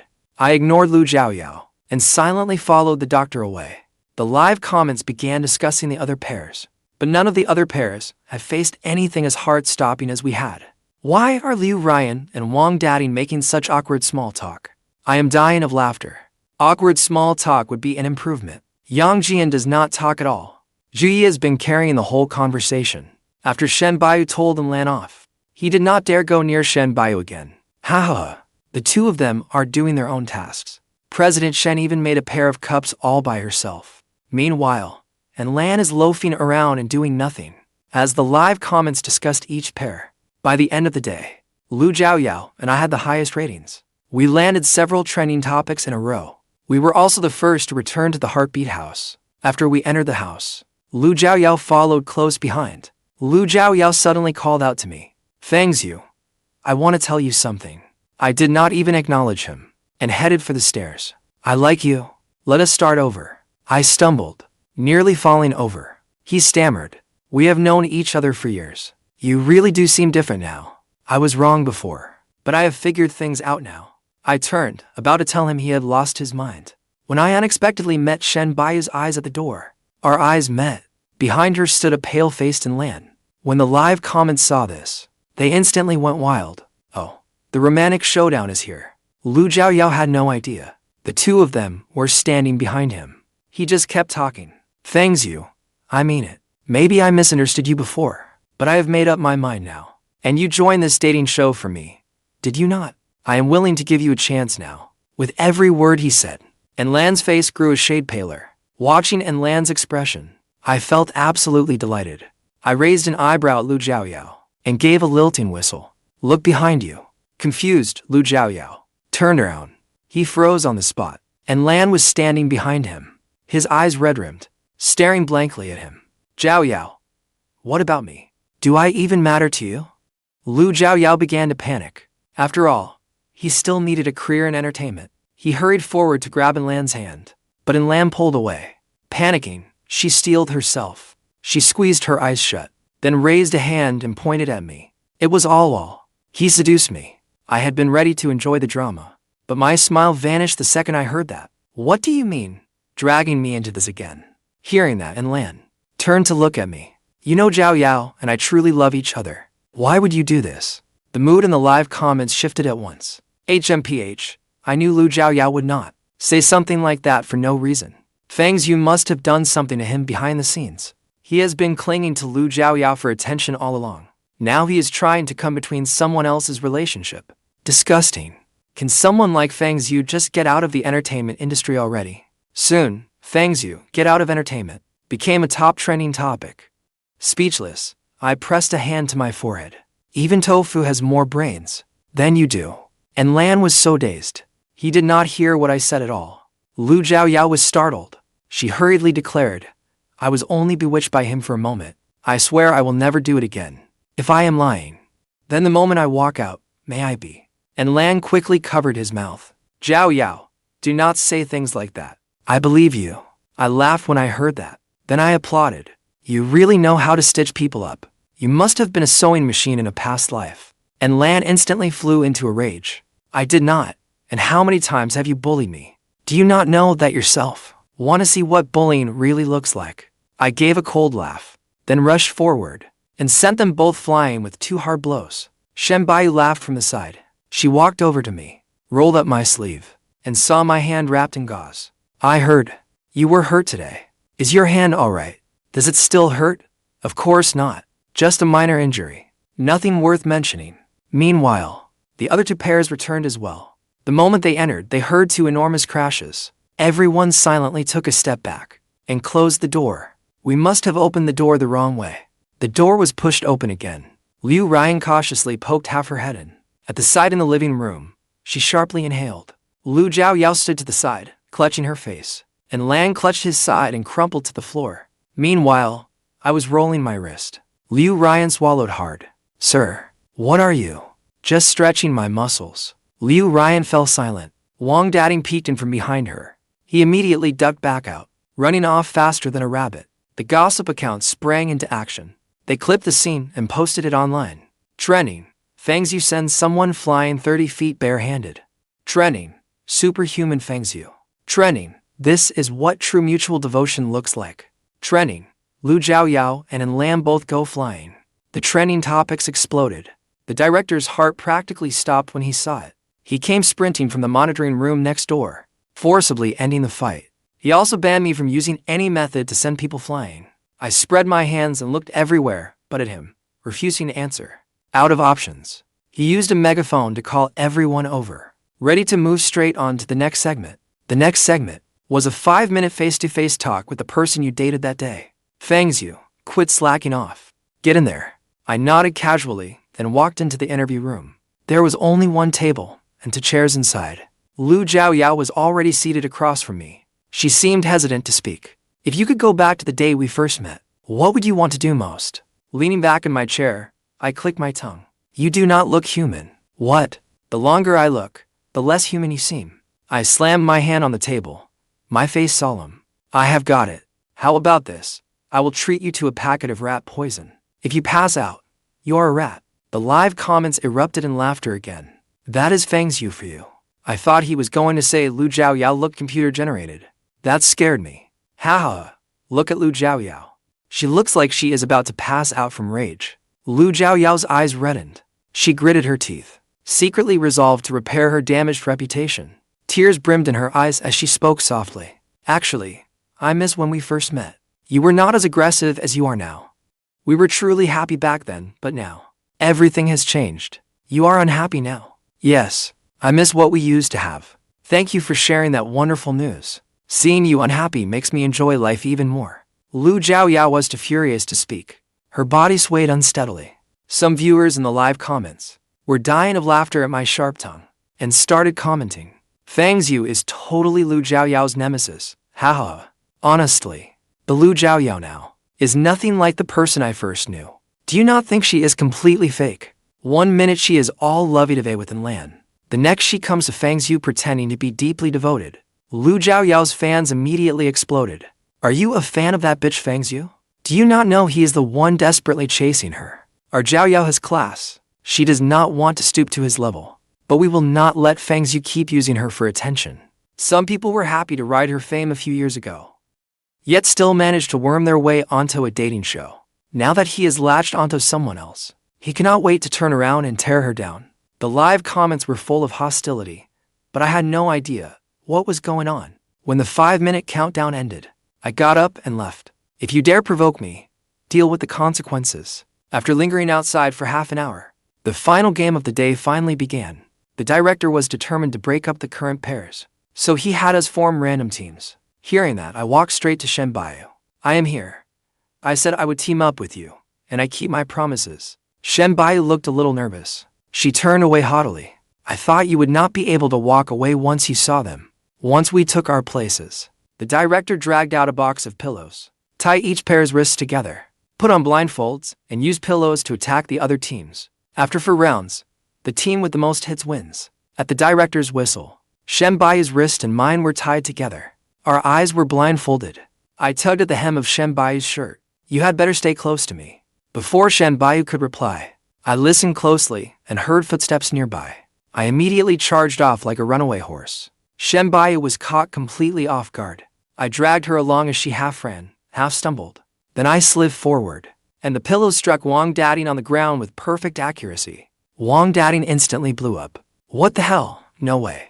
These blindfolds are terrible. Fang Xiu can definitely see through it. How else could he find me so accurately? Zhuyi complained from the side. That has nothing to do with the blindfold. Liu Ryan finally could not hold it in any longer. Trembling, she pointed behind me. Wang Dating looked where she pointed, and froze completely. I could not even be bothered to look at him. I ripped off my blindfold and flung it in his face. Put it on yourself and see. No need. I believe you.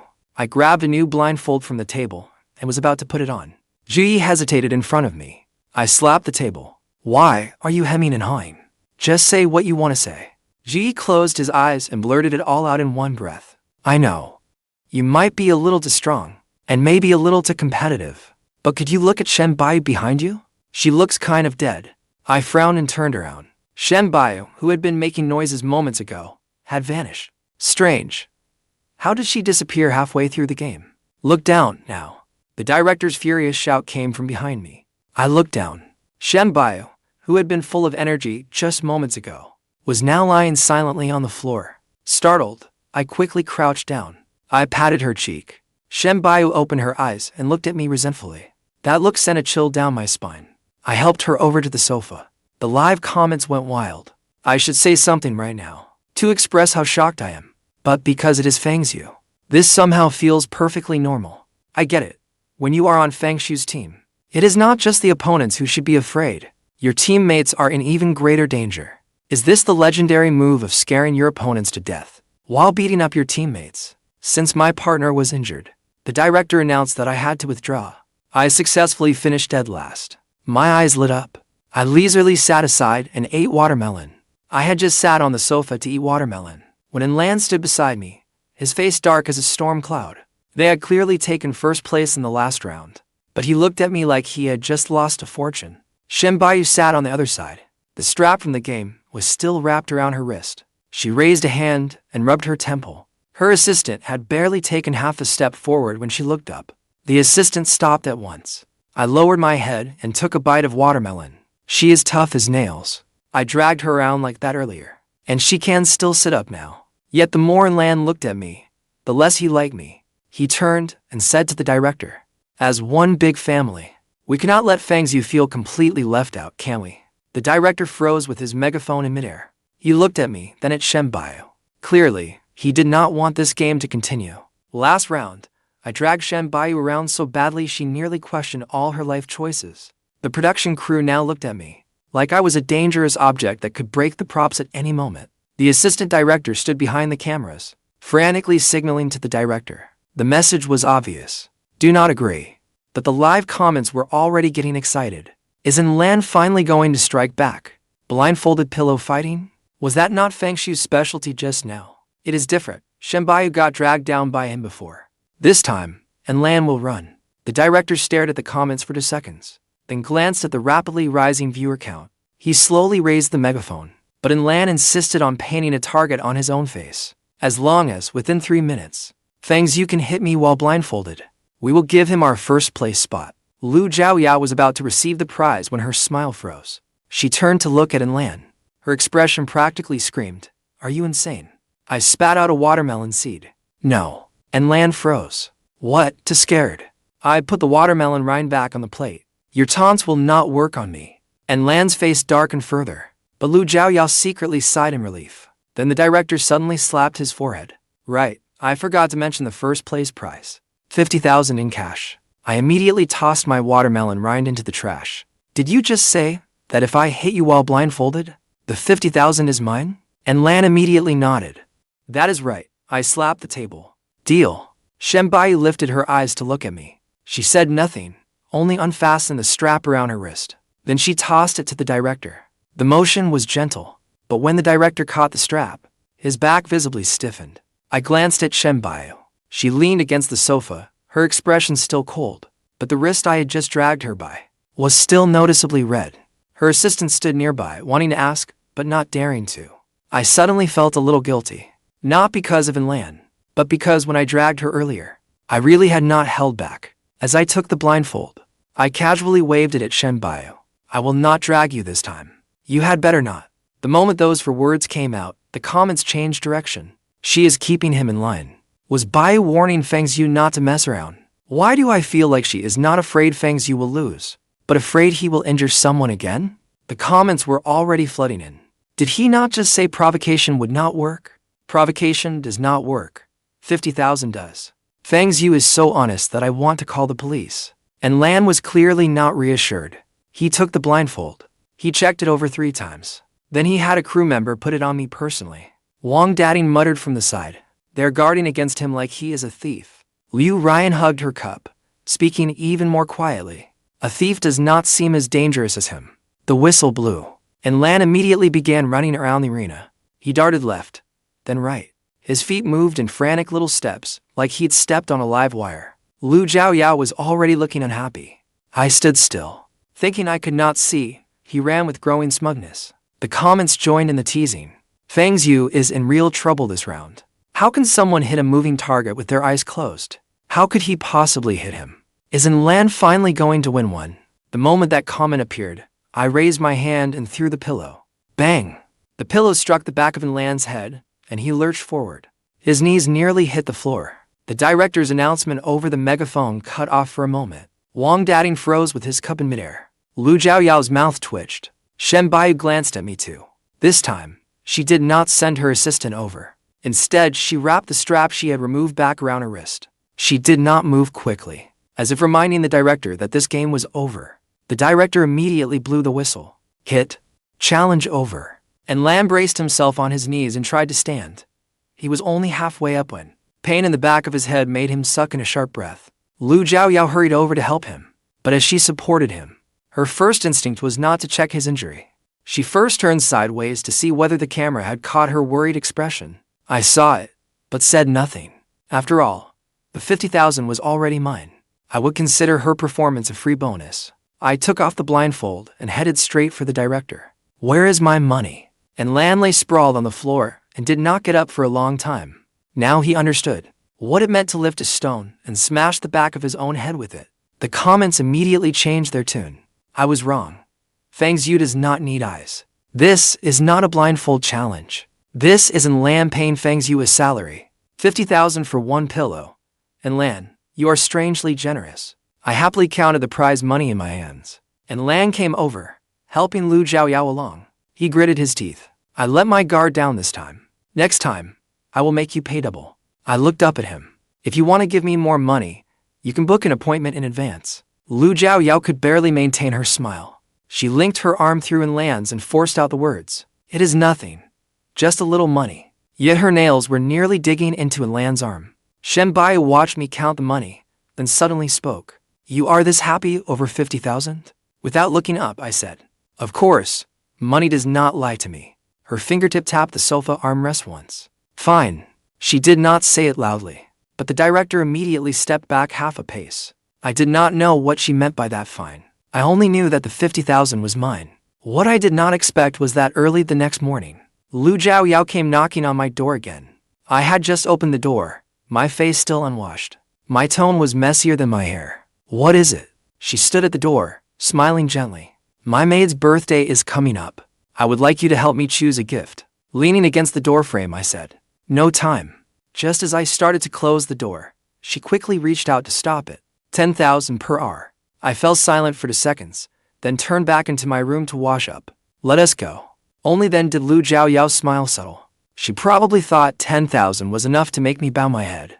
But all I thought was, if I did not earn this money today, I would sit up in bed tonight just to curse myself. Lu Zhaoyao took me and a whole crew of cameramen into the mall in a grand procession. She headed straight for a luxury boutique. The 2 saleswomen at the entrance saw the cameras. Their smiles instantly became professional. Lu Zhaoyao walked very slowly, not because her shoes were hard to walk in, but because she wanted the cameras to capture the mall entrance, the boutique sign, and the smile on her face in one shot. She even deliberately turned sideways and softly told the camera, I used to come here all the time. The things are not necessarily that expensive. It is mostly the service that feels nice.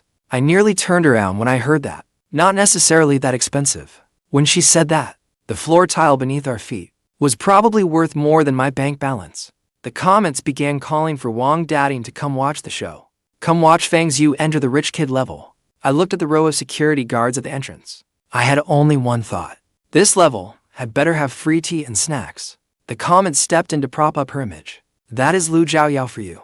This store? I would not usually dare linger outside its entrance. Does she buy luxury goods even for her maid's birthday?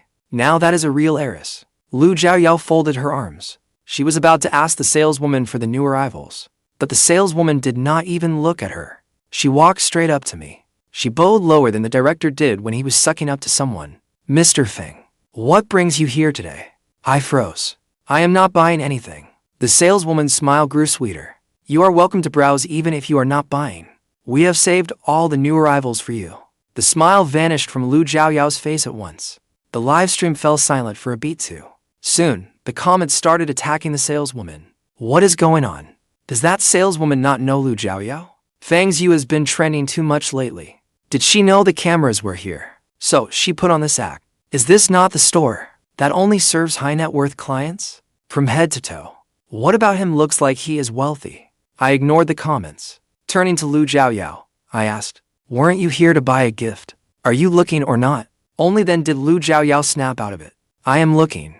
The saleswoman reacted quickly. She immediately smiled at Lu Zhaoyao. You are Mr. Feng's friend, right? We happen to have several pieces that would suit you perfectly. The VIP room is ready. The moment she mentioned the VIP room, Lu Zhaoyao's expression stiffened. She had only planned to buy some little item worth 1 or 200,000, just to look classy on camera. But once she entered the VIP room, she would need to spend 7 figures before she could leave with any dignity. She glanced at the cameras. Then she forced herself to sit down. No need for the VIP room. We will look here. The saleswoman nodded. She had someone bring tea and pastries. The tea was placed in front of Lu Zhaoyao. All the pastries were placed in front of me. I looked at the plate of tiny cakes. These are for me? Of course. I picked one up and took a bite. Your service is pretty good. The saleswoman smiled until her eyes crinkled. It is our honor to satisfy you. Lu Zhaoyao was left sidelined. She cleared her throat. The saleswoman turned around. Please wait a moment. With that, she had someone bring me another fresh plate. Lu Zhaoyao lifted her teacup. Even her fingertips went stiff. She had meant to use me as a prop today. A poor kid, standing awkwardly in a luxury boutique, unable to get a word in. All she had to do was casually swipe her card, and she could reclaim the spotlight I had taken from her earlier. But now, she was the awkward one. I sat on the sofa eating cake. The saleswoman stood beside me, asking what flavors I liked. Even the cameraman unconsciously aimed the lens my way. Lu Zhaoyao gave a soft cough. Fang Xiu, eat less. I looked up. It is fine. These are free. The saleswoman immediately added, Mr. Fang can have as much as he likes. Lu Zhaoyao nearly dropped her teacup.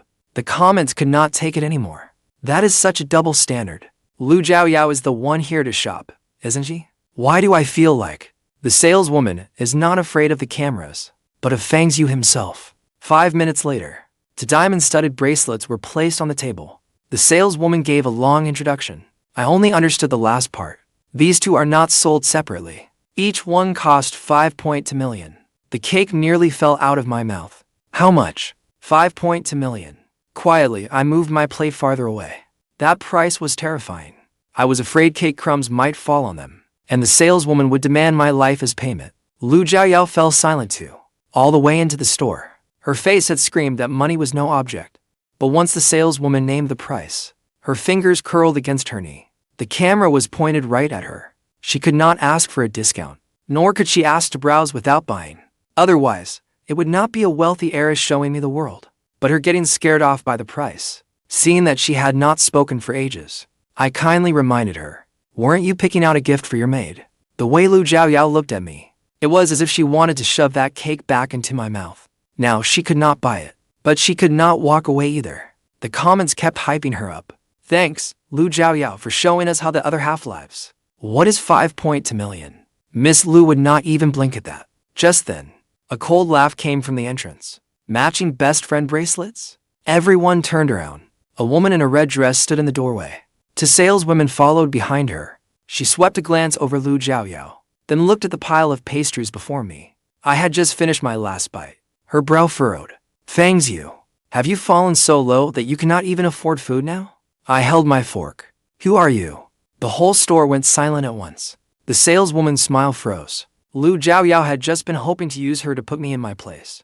But when she heard that, her eyes lit up at once. The woman in red strode in on high heels. She did not have Lu Zhaoyao's fake, put on heiress air. The moment she stood there, even the security guards did not dare raise their heads. The saleswoman quietly addressed her. Miss Luo. The comments immediately started digging. Her surname is Luo. Could she be Luo Qingyu from the Luo family? The Luo family's only daughter from Beijing's elite circle. How does she know Fang Xiu? Wasn't Lu Zhaoyao supposed to be the wealthy heiress? Why is it that the moment Luo Qingyu arrives, no one in the store dares to speak? Lu Zhaoyao's assistant stood off camera. His expression changed too. He had probably realized the scene at the mall was spiraling out of control. Lu Zhaoyao had wanted to use this wealthy setting to pressure me. But the moment a real heiress walked in, the first person truly put in her place was Lu Zhaoyao. I was not thinking that far ahead. I was only staring at the saleswoman behind Luo Qingyu, because she was carrying fresh pastries. Luo Qingyu followed my gaze and glanced back. Her face darkened further. You really did come here to eat? I corrected her seriously. I'm getting paid 10,000 to keep her company while she shops. Eating is just a bonus. Luo Qingyu was clearly getting angry again. Lu Zhaoyao immediately put on a smile, trying to save face. If you like this bracelet, Miss Luo, I can let you have it. As if she had heard a joke, Luo Qingyu tapped the box with her finger. Who the hell do you think you are? Lu Zhaoyao's smile froze. I froze too, mainly because she had just tapped the bracelet. That was the crisp sound of more than 10 million yuan. Luo Qingyu looked up at her. Do I, Luo Qingyu, need you to give way when I buy something? The moment she said that, the store security stepped forward. Lu Zhaoyao's face changed. For the first time, she probably realized there were places where she could not keep pretending to be someone important. Lu Zhaoyao gritted her teeth. I have done nothing to you. Why are you talking to me like this? The saleswomen's faces changed. They wished they could cover Lu Zhaoyao's mouth right then. Luo Qingyu lifted her chin. This is the first time I have seen anyone dare speak to me that way. Lu Zhaoyao was taken aback. She actually thought she had struck the right note by accident and caught Luo Qingyu's attention. So she straightened her back, her voice turning more coy. Well, now you have. Luo Qingyu nodded. Then do not ever show your face in front of me again. The store security immediately approached. Lu Zhaoyao finally panicked. What do you mean? Luo Qingyu's tone was utterly calm. Exactly what I said. 2 guards took positions on either side of her and escorted her straight to the door. Lu Zhaoyao's eyes reddened. She immediately cried for the camera. I do not know how I offended you. Why are you treating me like this? The comments instantly erupted. Does having money mean you can bully people like this? Lu Zhaoyao is so pitiful. She only wanted to buy a gift. Luo Qingyu is way too arrogant. Luo Qingyu did not look at the camera. She only turned to me, her voice tightly restrained. So, you like girls who burst into tears at the drop of a hat? I had just stuffed the last pastry into my mouth. Hearing that, I nearly choked. Are you talking to me? Her heels clicked sharply against the floor. She took several steps toward me. Who else would I be talking to? I honestly shook my head. I do not. Even Lu Zhaoyao's crying at the door paused. But Luo Qingyu was still not appeased. Then why were you buying matching best friend bracelets with her? I set down my fork. Do not make things up. At most, she and I are co-workers. Luo Qingyu narrowed her eyes. At most? I thought about it. There is a financial arrangement too. Luo Qingyu's face instantly darkened. Lu Zhaoyao froze too. The saleswomen lowered their heads, pretending they had heard nothing. Realizing that came out wrong, I quickly added, it is not what you think. She paid me 10,000 yuan to keep her company while she picked out a gift. Luo Qingyu took a deep breath and turned to Lu Zhaoyao. You paid him 10,000? Lu Zhaoyao hurriedly explained. I only asked Mr. Fang for his advice. Luo Qingyu sneered. You certainly know how to order people around. I corrected her from beside them. She did not order me around for free. She paid me. Luo Qingyu briefly closed her eyes. She looked like she desperately wanted to curse me out, but feared I would not understand the insult. The comments were losing their minds with laughter. Can Fang Xiu please stop talking? Luo Qingyu is jealous, and he is calculating his pay. I get it.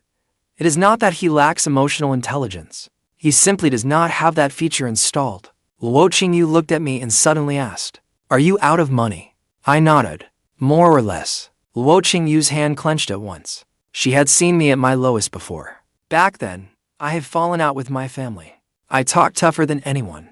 Yet I would give her the silent treatment for half a day over one meal. She thought that after all these years, I would at least be living a more respectable life. Yet here I was, sitting in a luxury boutique, holding free pastries, and saying I was practically broke. Luo Qingyu held it in again and again, but finally could not anymore. Does your sister know? I thought about it. She probably knows I am broke. Luo Qingyu's face completely darkened. Lu Zhaoyao heard that from the doorway. Her eyes lit up instead. She probably thought she had found something to use against me. Too bad she had misunderstood. The kind of broke I meant and the kind she understood were probably not even measured in the same units. Her expression changed. Did your sister freeze your card? My card.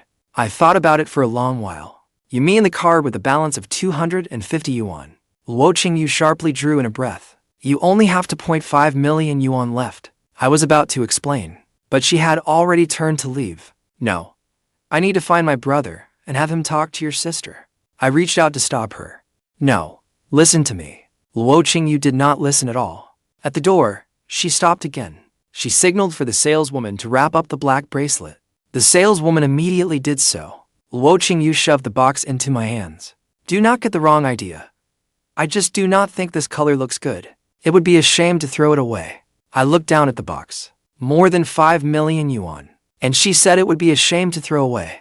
I fell silent. Is this what frugality means to rich people? Luo Qingyu added. Only you can wear it. Do not let me see it on a resale site. With that, she strode off in her heels. She moved as if debt collectors were chasing her. I stood there holding the box. She just gave it to me. The saleswoman smiled. Yes, Mr. Feng, Miss Luo has already paid. This bracelet now belongs entirely to you. The comments were so jealous their words were practically twisted. Your own failure is certainly terrifying, but someone else's success hurts even more. When will this kind of unbelievable fortune fall into my lap? Lu Zhaoyao stared at the box in my hands. She could not suppress the resentment in her eyes. But Luo Qingyu had already left. She still had to finish today's performance. She glanced at the camera. It was still rolling. The comments were still coming. She could not leave, because if she did, today would become entirely about Luo Qingyu standing up for Fang Xiu, while Lu Zhaoyao was pushed out of the picture. So, she could only force a smile back onto her face. Only this time, it was far stiffer than before. Her voice softened again. Fang Xiu, didn't you say you'd help me choose? I nodded. Yeah. Who is it for? My household staff. I glanced at the saleswoman. You heard her. It is for her staff, so bring out the best. Lu Zhaoyao's smile froze. 10 minutes later.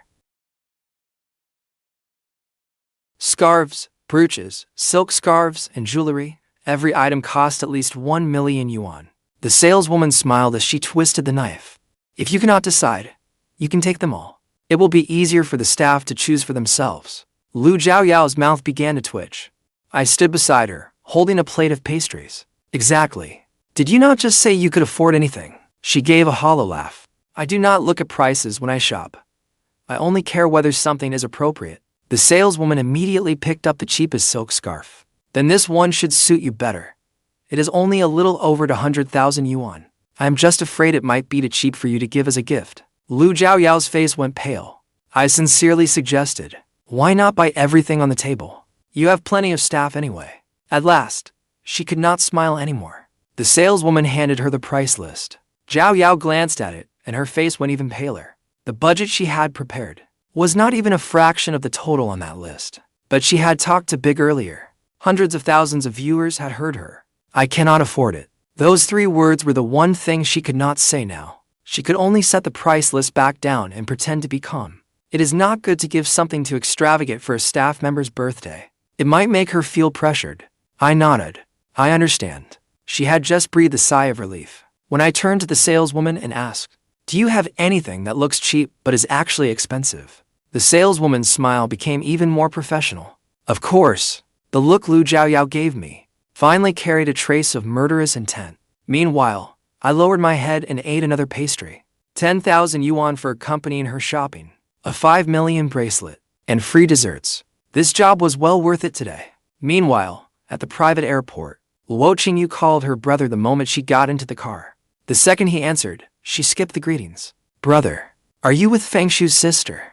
The man on the other end gave a lazy laugh. You just got off the plane and you are already checking up on me. What did I do to offend you this time? Luo Qingyu suppressed her anger. Put me on speakerphone. There was a second of silence. Then a woman's cool voice came through. Looking for me. Luo Qingyu immediately said, Ms. Fang, how could you freeze Fang Xiu's card? He can barely afford to eat. The car fell silent for 2 seconds. The woman's voice turned colder. He told you that. Remembering my remark about 250, Luo Qingyu grew even more upset. He said it himself. He said there are only 2.5 million yuan left on his card. The man on the other end could not hold back a laugh. Are you sure he did not mean 250 yuan? Luo Qingyu froze. The woman gave a low, cold laugh. I did not freeze his card. She paused. He cut up the family card himself. He said he would never take another cent from me. Luo Qingyu was speechless. Of course, she had not known that. After she and Fang Xiu fell out years ago, she had declared that she never wanted to hear anything about Fang Xiu again. And now, look at her. One livestream clip had brought it all crashing back. The man on the other end kept stirring the pot. A late rebellious streak. The woman's voice was quiet. Do you think he was obedient as a child? The man fell silent. The moment she said that, both ends of the call went quiet. Holding her phone, Luo Qingyu suddenly thought back to long ago. As a child, Fang Xiu had not always been this way, putting a price on everything. Back then, he was stubborn and sharp-tongued. He never said a word when others bullied him, nor did he explain himself when his family misunderstood him. Later, he fell out with the Fang family and cut up his card. She was angry that he would not bow his head, and angry that she could not help him. Later, they simply lost contact. The Fang Xiu in the livestream was still fond of putting on a brave front. He was still stubborn, but now it was wrapped in a carefree ease, as though he did not take himself too seriously. The more Luo Qingyu thought about it, the more irritated she became. She looked out the car window, her voice lowering. That Shen Bayu by his side now. Can she be trusted? The woman on the other end finally stopped turning pages. She did not answer right away. Only after a few seconds did she say, at least for now, she is more reliable than you. Luo Qingyu nearly laughed in anger. Ms. Fang, whose side are you on? The woman replied evenly. I am on Fang Xiu's side.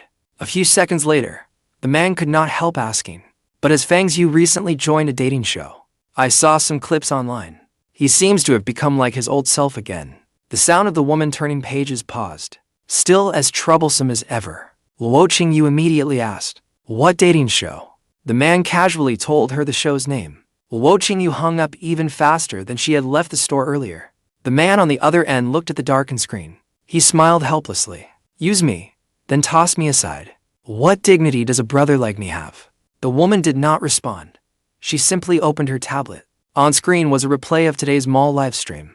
In the footage, I stood at the counter, holding the bracelet Luo Qingyu had given me. Lu Zhaoyao was putting on a brave face beside me.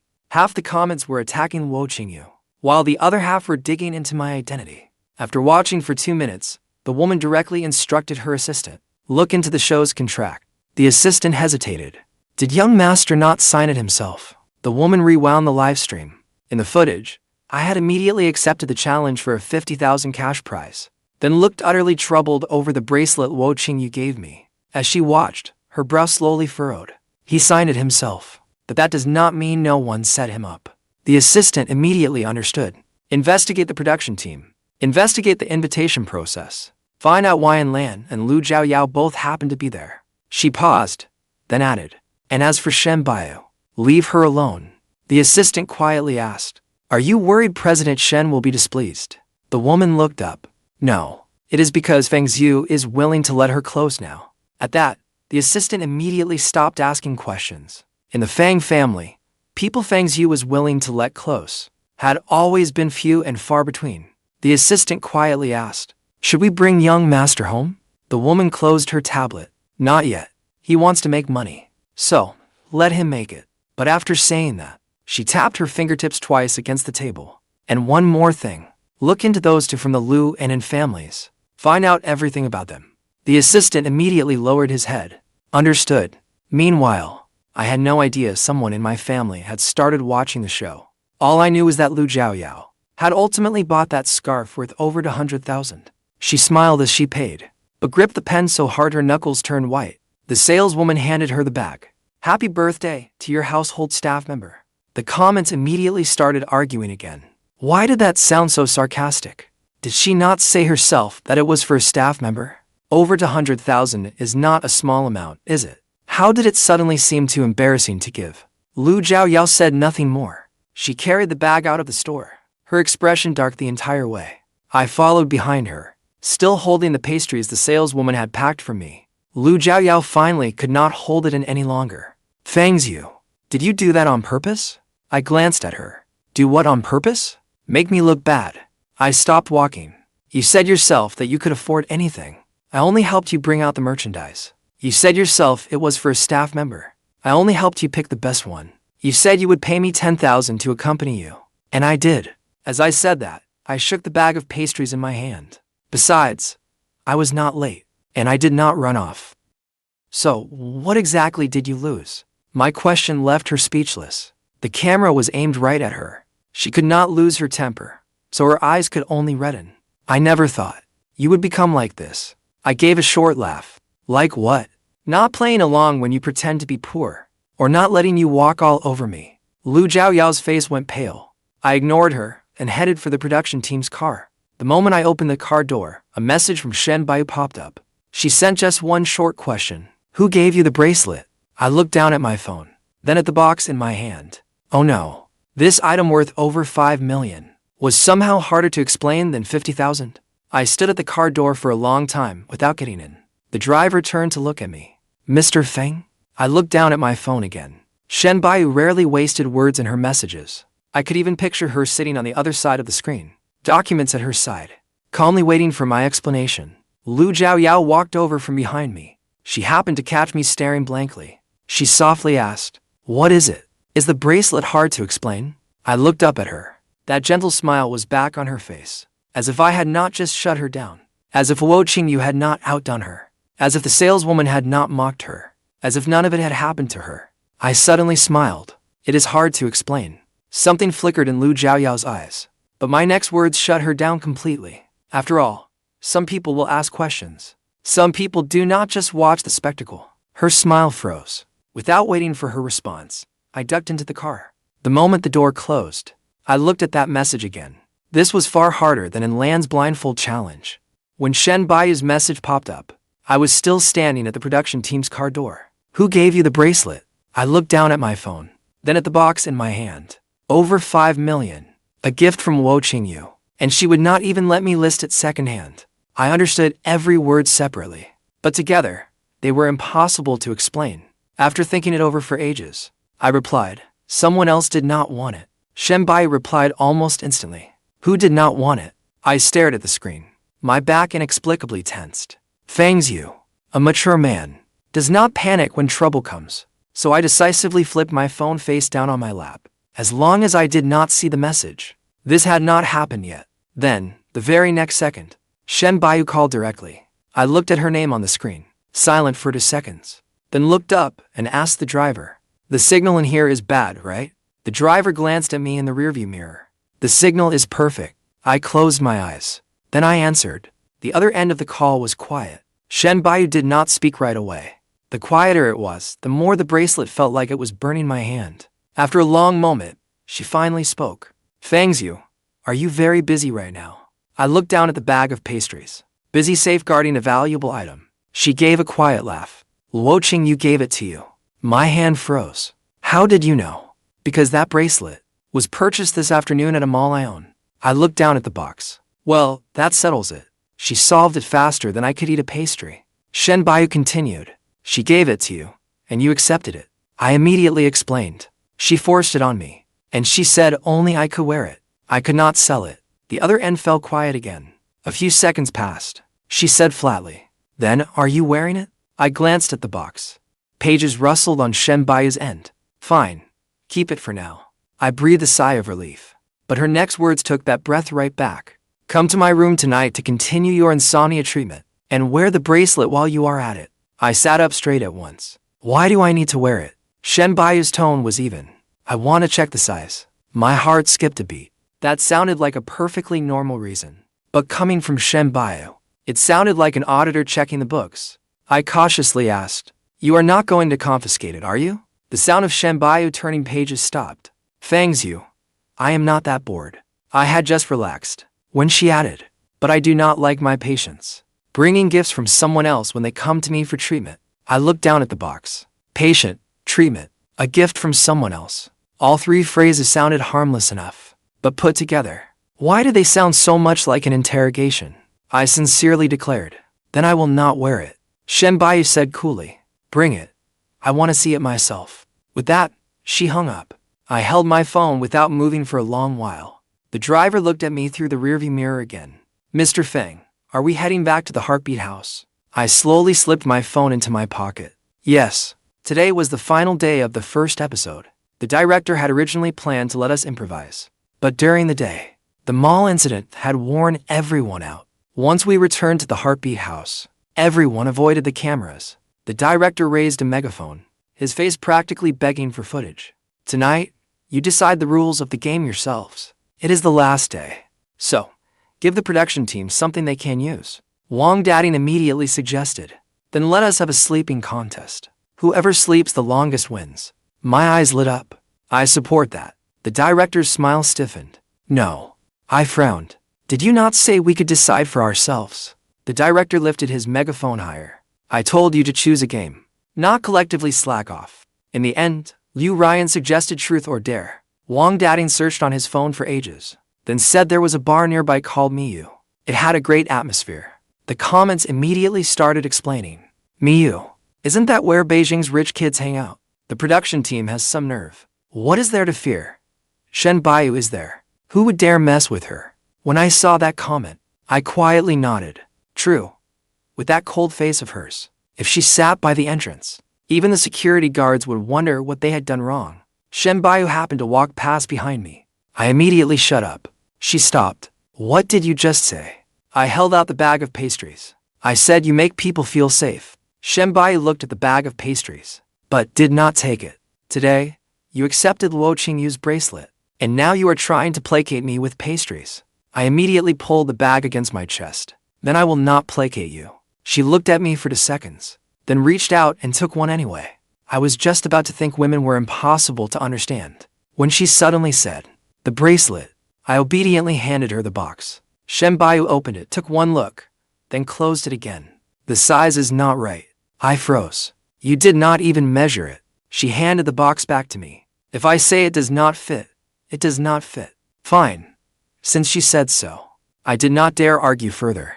I took the box back, just as I was about to put it in my pocket. Shen Buyu suddenly reached out. Instinctively, I offered the box back to her. She did not take the box. She only pushed my sleeve up a little. The bracelet was not even on yet, but it was as if she could already see how it would look around my wrist. Her fingertips paused beside my wrist bone. Her touch was light and did not hurt, yet it somehow made me stand up straighter. Wang Dating passed by holding a glass of water.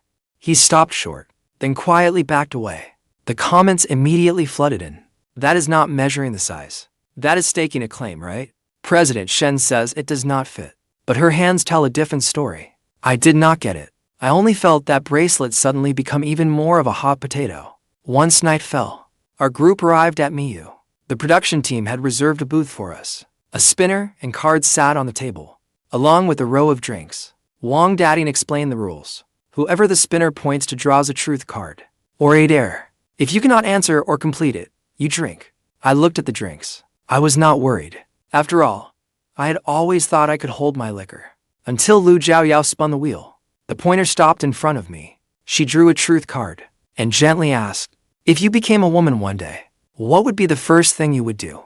I gave it serious thought. First, I would see if I could claim the Women's Day perks. The entire room went quiet.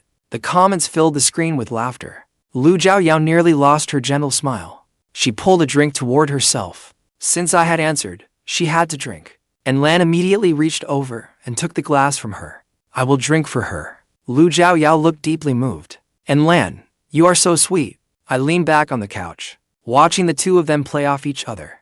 Shen Buyu placed the pastry from earlier in front of me. I looked down at it. For me. Her tone was flat. To shut you up. I took a bite of the pastry. Fine. As long as there was food. Being silenced was not so bad. Wang Dating muttered beside us. You'd have a very energy-efficient way of getting along. I did not understand. Shen Buyu, however, glanced up at him. Wang Dating immediately looked up at the ceiling, pretending he had said nothing. For some reason, before I had even had a drink, I was already feeling a little sick. After Lan finished drinking for Lu Zhaoyao, the comments split into 3 camps again. And Lan's fans slammed Lu Zhaoyao for not speaking up herself. Lu Zhaoyao's fans mocked Lan for throwing himself at her. Their couple fans in the middle kept screaming that they were adorable. I watched in amazement. What kind of dating show was this? It was clearly fans waging war from afar. The next round, it was my turn to spin. The pointer stopped on Lan. I drew a dare card.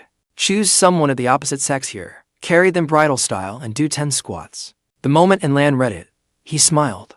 Easy. He held out his hand to Lu Zhaoyao. Come on, my princess. Holding my water glass, I could not keep a straight face. Liu Ryan was pouring a drink when her hand shook, spilling it all over the table. Wang Dating rubbed his arms. Shen Bayu sat beside me and turned to look at me. What kind of expression is that? I lowered my voice. I feel like my ears are coated in grease. Her lips twitched, but she quickly suppressed it. And Lan finished 10 squats while carrying Lu Zhaoyao. His forehead was beaded with sweat. Lu Zhaoyao wiped him with a tissue as the camera zoomed in close. Their couple fans started screaming again. Lu Zhaoyao deliberately handed over the tissue a little slowly. The camera caught her fingertips brushing in Lan's chin. And Lan played along perfectly. He had only broken a light sweat, yet he insisted on lowering his head to look at her. That must have been exhausting. It gave me goosebumps. Wang Dating leaned close and whispered, "Do you feel like it is cold in here?" I nodded. Maybe their cheesy flirting drifted over here. Liu Ryan lowered her head to stifle a laugh, nearly spilling her drink again. I was ready to enjoy the show. But Lan pushed a drink in front of me. I completed your card. Now it is your turn to drink. Shen Bai's hand reached the glass before mine and covered its rim. Can you handle it? I glanced at her. Who are you looking down on? She did not let go. I was a little offended. I could drink all night and never get drunk. Shen Bai stared at me for 2 seconds. Are you sure? I gently moved her hand aside. Then I picked up the glass and drained it in one gulp. I did not even flinch. As I set down the glass, I made a point of looking around. See that? Handle your own business yourself. The comments immediately started praising me. Fang Xiu really downed that drink without hesitation. Finally, someone does not need others to drink for him. But the moment I sat down, Shen Bai pushed a glass of warm water toward me. Drink some water. I waved my hand. No need. I am fine. She said nothing. She only pushed the glass another inch closer. Just as I was about to refuse again, a sudden commotion rose behind our booth. I turned to look. Several people had come down from a private room upstairs. One of the men had just sat down, when the woman beside him gripped his shoulder. I had seen that woman earlier that day. Qingyue. The moment she saw the empty glass in front of me, her expression immediately changed. The man beside her had not caught on yet. What is it? Qingyue lowered her voice. We were too late. Meanwhile, Fang Xiu's sister had come downstairs too. Only then did Song Xingyi understand. I thought he could not drink. Qingyue looked at him, as if he had only just learned that night falls. Cannot drink? She kept her voice low. When he was little, he accidentally took a sip of fruit wine. He nearly carried the family fish tank onto the balcony to let it bask in the moonlight. Song Xingyi fell silent. When Fang Xiu's sister sat down, her assistant had already placed a glass of honey water on the table. Clearly, this was not a sudden concern. They had experience with this. I, however, had absolutely no experience with it. I was even sitting up straight at the front, thinking that drink had made me look very manly. Until the spinner on the table started turning into 2. I blinked. Very nice. The production team's equipment was pretty advanced. She wore a black suit and did not come closer. She only sat at the booth in the back. But the moment she appeared, the nearby servers visibly moved more quietly. Song Xingyi looked at me and asked, "Is it really that serious?" Qingyue stared at me. You have never seen him drunk. Fang Xiu's sister said nothing. She merely looked at me. Her finger tapped the tabletop once. Qingyue and Song Xingyi both fell silent. Up front, the game continued, and Lan spun the wheel. The pointer stopped on me again, clearly still holding a grudge over that drink. He flashed an irritating grin. Truth or dare? My own voice came out half a beat slow. Dare. And Lan drew a card and read. Get the contact information of someone of the opposite sex here. They cannot be part of the production crew. Shen Bai's gaze immediately fell on the card, and Lan pretended not to notice. Fang Xiu, this is not hard, right? I stood and looked around. Shen Bai's finger tapped the side of her glass. She did not stop me. Yet somehow, I got the message. Just try asking some random woman. I had planned to casually ask a server, but now I could not. A server would be a stranger. Strangers came with risks, and any risk could cost me my meal ticket for the rest of my life. So I headed straight for the booth in the back. Qingyue had been wearing a cold expression. When she saw me coming, she immediately sat up straight. Fang Xiu's sister did not move. She only set her phone face down on the table. I stopped before Luo Qingyue and spoke earnestly. Hello. Could I have your contact information? Luo Qingyue froze. She looked at me, then at the camera following us. The live comments recognized her instantly. Luo Qingyue, that heiress from the mall earlier today? Fang Xiu has some nerve. He asked her for her contact information directly. Will she give it to him? Luo Qingyue was silent for 2 seconds, then took out her phone. She meant to give me her private account, but when she spotted the camera, she quickly switched to her work account. After scanning the code, I thanked her politely. Thank you. Luo Qingyue watched me walk away. Her fingers still hovered over the screen. Song Xingyi could not help laughing. He actually said thank you to you. Luo Qingyue's eyes nearly reddened, but she still kept up a tough front. He has had too much to drink. Fang Xiu's sister glanced at her. Do not cry. Luo Qingyue immediately turned her face away. Who is crying? Fang Xiu's sister pushed the honey water forward. Give it to him when he comes back. Luo Qingyue kept acting tough, but her hand had already picked up the glass. She watched me swaying at the front. She muttered a curse under her breath. Pathetic. But after saying that, she still placed the glass where I would be sure to find it when I returned to my seat. Song Xingyi slid his phone toward her. The screen displayed the livestream comments. Luo Qingyue's eyes are red. She likes Fang Xiu. Does she not? What kind of romantic showdown is this? I love it. After reading them, Luo Qingyue nearly slammed the phone onto the table. Who wrote that? Song Xingyi leisurely took his phone back. The viewers. Luo Qingyue sneered. Do those viewers have nothing better to do? Fang Xiu's sister spoke coolly. You seem pretty free yourself right now. Luo Qingyue immediately fell quiet. Up front, I was still standing beside the booth. I had no idea that 2 little meetings had already been held about me in the back.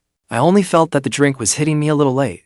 The floor seemed softer than before, and the lights seemed brighter too. But Lan still owed me a drink. I could not let that slide. Holding my phone, I returned to the booth. And Lan did not look pleased. He probably had not expected that I would actually get Luo Qingyue's contact information. He had even less expected that Luo Qingyue would not only give it to me, but nearly burst into tears on the spot. Lu Zhaoyao looked toward the back booth, and her expression changed too. Earlier that day, she could still tell herself that Luo Qingyue only pitied me. But now Luo Qingyue was sitting there, and Fang Xiu's sister was sitting there too. That was not pity. That was having powerful people backing me. And every one of them was more formidable than the last. I set my phone on the table. Drink. And Lan did not move. Lu Zhaoyao immediately spoke up for him. And Lan has already had a lot of drinks. How about we let this drink go? I looked down at the table. For some reason, the table started swaying. I reached out and pressed down on it. A crack split across the tabletop. The entire room fell silent. I looked up at Lan. Are you drinking or not? And Lan went pale. Shen Bayu grabbed my wrist. Fang Xiu. I looked down at her. She did not let go, her voice very low. Do not hit the table. I considered it and decided she was right. So I switched to the single armchair beside me. One of its legs snapped. The director's megaphone clattered to the floor. Wang Dating was the first to react. He snatched up a glass and handed it to Lan. Come on, man, drink it. A wise man knows when to yield. Liu Ryan was even more direct. With one hand, she gripped Lan's chin. With the other, she shoved the glass at him. Drink. And Lan coughed for ages after being forced to drink. More than half the drink spilled over his clothes. Lu Zhaoyao's eyes reddened. How can you treat him like this? Liu Ryan wiped her hands. Can you not see that he is drunk? The best thing now is to go along with him. Only then did everyone turn to look at me. I sat beside the broken-legged armchair. My face was expressionless. Honestly, I had no idea why they were so nervous. I only thought Lan owed me a drink. The live comments finally caught on. Was he not supposed to be able to drink endlessly without getting drunk? How did one drink make him like this? Fang Xiu is even scarier drunk than usual. At the booth in the back, Song Xingyi glanced at the broken armchair. You can start preparing to pay for that. Luo Qingyue covered her face. Phase 2 has begun. Fang Xiu's sister finally stood. She had barely taken one step forward when Shen Bayu brought the honey water to me first. Have a little. I tilted my head and looked at her. She sat perfectly steady. Everyone around us had backed away. Only she remained by my side. I stared at the glass. Not drinking. Shen Bayu asked, do you feel unwell? I nodded. A little. Actually, it was more than a little. I was starting to see double whenever I looked at Lan. One Lan standing there was irritating enough. Now, 2 Lans were swaying around. It was the production crew inflicting a second round of damage on my mental state. I raised a hand and rubbed my temple. Shen Baiyu immediately lowered the glass and did not press me further. She turned to the director. Pull the camera back. The director froze. We are live. Shen Baiyu looked up. He does not feel well. The director immediately lowered his megaphone. He signaled for the camera operator to take half a step back. The comments had just been egging everyone on, but they quieted down considerably at the sight. Some said, "She is really looking out for Fang Xiu." Others stubbornly argued, "She is just afraid something will go wrong on the show." I did not look at the comments. I only watched the honey water in Shen Baiyu's hand. She might be fierce, but she held the glass remarkably steady. She brought the rim closer. "You will feel better after a drink." I did not take the water. I only looked at her. My stare made her pause. "What is it?" I asked her earnestly. "Do you want to be my girlfriend?" The glass in Shen Baiyu's hand paused. The entire room went silent at once. Lu Zhaoyao's eyes had just been red, but when she heard that, she even forgot to cry. The comments paused for a beat, then went wild. What did I just hear? Fang Xiu just confessed? Drunk words are sober thoughts. Shen Baiyu looked down at me. "Do you know what you are saying?" I frowned. Of course, it would not be fair to always make you say it first. This time, I said it first. Something flickered in Shen Baiyu's eyes. When did I ever say it first? Unhappily, I tapped the glass. "You are going back on your word." The glass gave a crisp clink. Shen Baiyu immediately took my hand. "Fine, I admit it." Only then was I satisfied. Then she asked, "So, how do you want us to date?" I thought about it. I really like sharing things. I can send you payment screenshots for every breakfast, lunch, and dinner. I can send every one to you. Shen Baiyu fell silent. Nearby, the director nearly crushed his megaphone. He probably wanted to remind me that we were live, but he did not dare, because Shen Baiyu had not told him to stop. Shen Baiyu set down the glass and asked me, "Besides those payment screenshots, what else?" I gave it serious thought. "And I will tell you how much I make every day." She asked, "What if you lose money?" I immediately shook my head. "I cannot tell you that. A man needs his dignity too." Shen Baiyu looked at me, barely holding back a smile. "At least you know the difference." I wanted to keep going. For example, if she could not sleep in the future, I could arrange my schedule in advance. Or, though I am expensive, my after-sales service is pretty good. But the words reached my lips, and suddenly my head felt heavy. I reached for the edge of the table. I missed it. Shen Baiyu caught my arm before I could fall. Her voice softened. "Fang Xiu, stop talking." I was not convinced. "I am not finished." She pressed the honey water into my hand. "Drink first." I looked at her. She did not smile, nor did she avoid the camera. Everyone had been enjoying the spectacle just moments ago. But as she sat there, she somehow quieted all that noisy commotion. My mind might have been slow, but I still knew who was helping me. So I finally took the glass and had a sip. As the honey water touched my lips, I frowned. Sweet, but not unpleasant. I looked down at the glass. "How did you know this would make me feel better?" Shen Baiyu's fingers paused. I guessed. I nodded. That was a pretty good guess. She did not answer. At the booth in the back, Fang Xiu's sister looked up. She glanced at Shen Baiyu, then at the glass in my hand. Qingyue asked quietly, "Has Shen Baiyu met him before?" Fang Xiu's sister did not answer. Instead, she picked up her phone and messaged her assistant. Find out whether they had any connection in the past. Qingyue raised a brow when he saw the message. Tonight's drinking party had suddenly become more than show material. Behind them, Qingyue nearly laughed aloud. But Fang Xiu's sister gave her one look, and she forcibly swallowed it back. Lu Zhaoyao stood nearby, her face shifting from green to white. She had wanted to use land to block the drinks for her and show off her gentle side for the camera. Instead, that one confession from me completely stole the spotlight from her little performance. And Lan felt even worse. He had to drink, and he was humiliated. While every camera turned to Shen Baiyu and me, he wanted to speak up and salvage the situation. But then he saw the broken-legged armchair beside him and swallowed his words. Shen Baiyu offered me the honey water again. I still would not drink it. She did not force me. She just sat beside me and watched. I do not know how much time passed. Then she suddenly asked, "Fang Xiu, have we met before?" I looked at her. My mind lagged behind by a beat. That question felt so familiar. But the bar was too loud. I only caught the words, "met before." A fragment of an image flashed through my mind. It was brief, like a hospital corridor, like white curtains, and someone sitting beside a bed, unable to sleep for a long time. but before I could grasp it, the bar music washed that image away. I frowned. The more I thought, the more irritated I became. Shen Bayu was still waiting for my answer. She waited quietly. She was not like Lu Zhaoyao, waiting for someone to respond as part of an act. She genuinely wanted to know. But only one thought remained in my mind. Was she trying to get information out of me again? I frowned. Your pickup line is even more outdated than mine. The comments erupted in laughter. But Shen Bayu did not laugh. She stared at me for several seconds. She did not even move the glass in her hand. Her stare began to irritate me. I pushed the honey water toward her. You drink it, she asked. Why? I answered as if it were only natural. I just confessed to you. You have to toast me. Shen Bayu finally smiled. This time, her expression was not cold. She did not hold back her smile either. When she lowered her head and laughed, even the director beside us froze for a moment. At the booth in the back, Fang Xiu's sister saw it.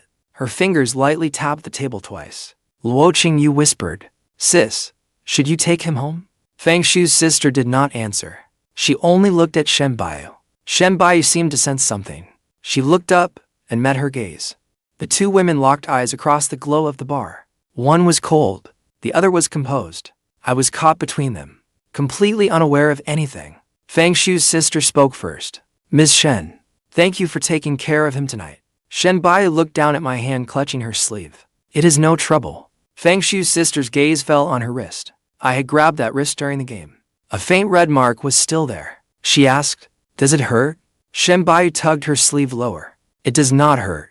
Qingyue stood nearby, looking at her, then at me. Her expression was as complicated as if she had been forced to swallow a whole lemon. Qingyue quietly reminded them, If you do not take him away now, once he sobers up, he will keep talking.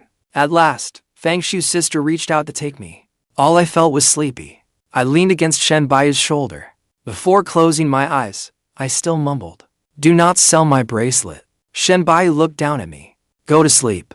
Only then did Fang Xiu's sister come over. The moment the director saw her approach, he immediately moved aside with his megaphone. She quietly asked Shen Bayu, I will take him home. Shen Bayu did not let go right away. She lowered her eyes to look at me. Then she picked up the coat I had left on the couch and draped it over me. All right.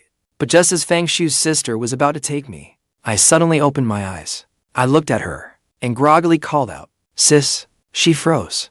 Then I looked at Shen Bayu again. Then I suddenly grabbed Shen Bayu's sleeve. I solemnly told my sister. She agreed to it just now. Fang Xiu's sister glanced at Shen Bayu. Agreed to what? I thought about it for a long time. To drink water. Shen Bayu turned her face away. Her shoulders shook slightly. Qingyue could not hold it in any longer, and burst out laughing. Fang Xiu's sister closed her eyes for a moment. She probably deeply regretted appearing on camera tonight, and I kept putting her on the spot. Sis, do not scold her. She is actually pretty nice. She is just a little fierce. Shen Bayu pressed a hand to her forehead. Fang Xiu's sister spoke calmly. I think you are the fierce one. I wanted to argue, but the moment I opened my mouth, sleepiness washed over me. In the end, my head tipped to one side, and I fell asleep against Shen Bai's shoulder. The director was the first to breathe a sigh of relief. He quickly told the camera crew to shift the cameras aside. Qingyue came over and told the director, All damage and expenses tonight, put them on my tab. The director nodded repeatedly. Fang Xiu's sister took me from Shen Bai's side. Before Shen Bayu let go, she straightened my coat collar. Her fingertips paused for a moment, then withdrew. Fang Xiu's sister saw it, but said nothing. That night, I was taken back to the Fang family home. As the car pulled away from the bar, Shen Bayu was still standing at the entrance, half asleep. I thought I saw her raise a hand and touch her cuff, the spot I had grabbed earlier. She did not get in the car, nor did she press for answers. Just before the car door closed, she softly said, When you wake up tomorrow, message me back. I did not hear her clearly then, not until I woke up the next day. Did I see the message she had sent at dawn?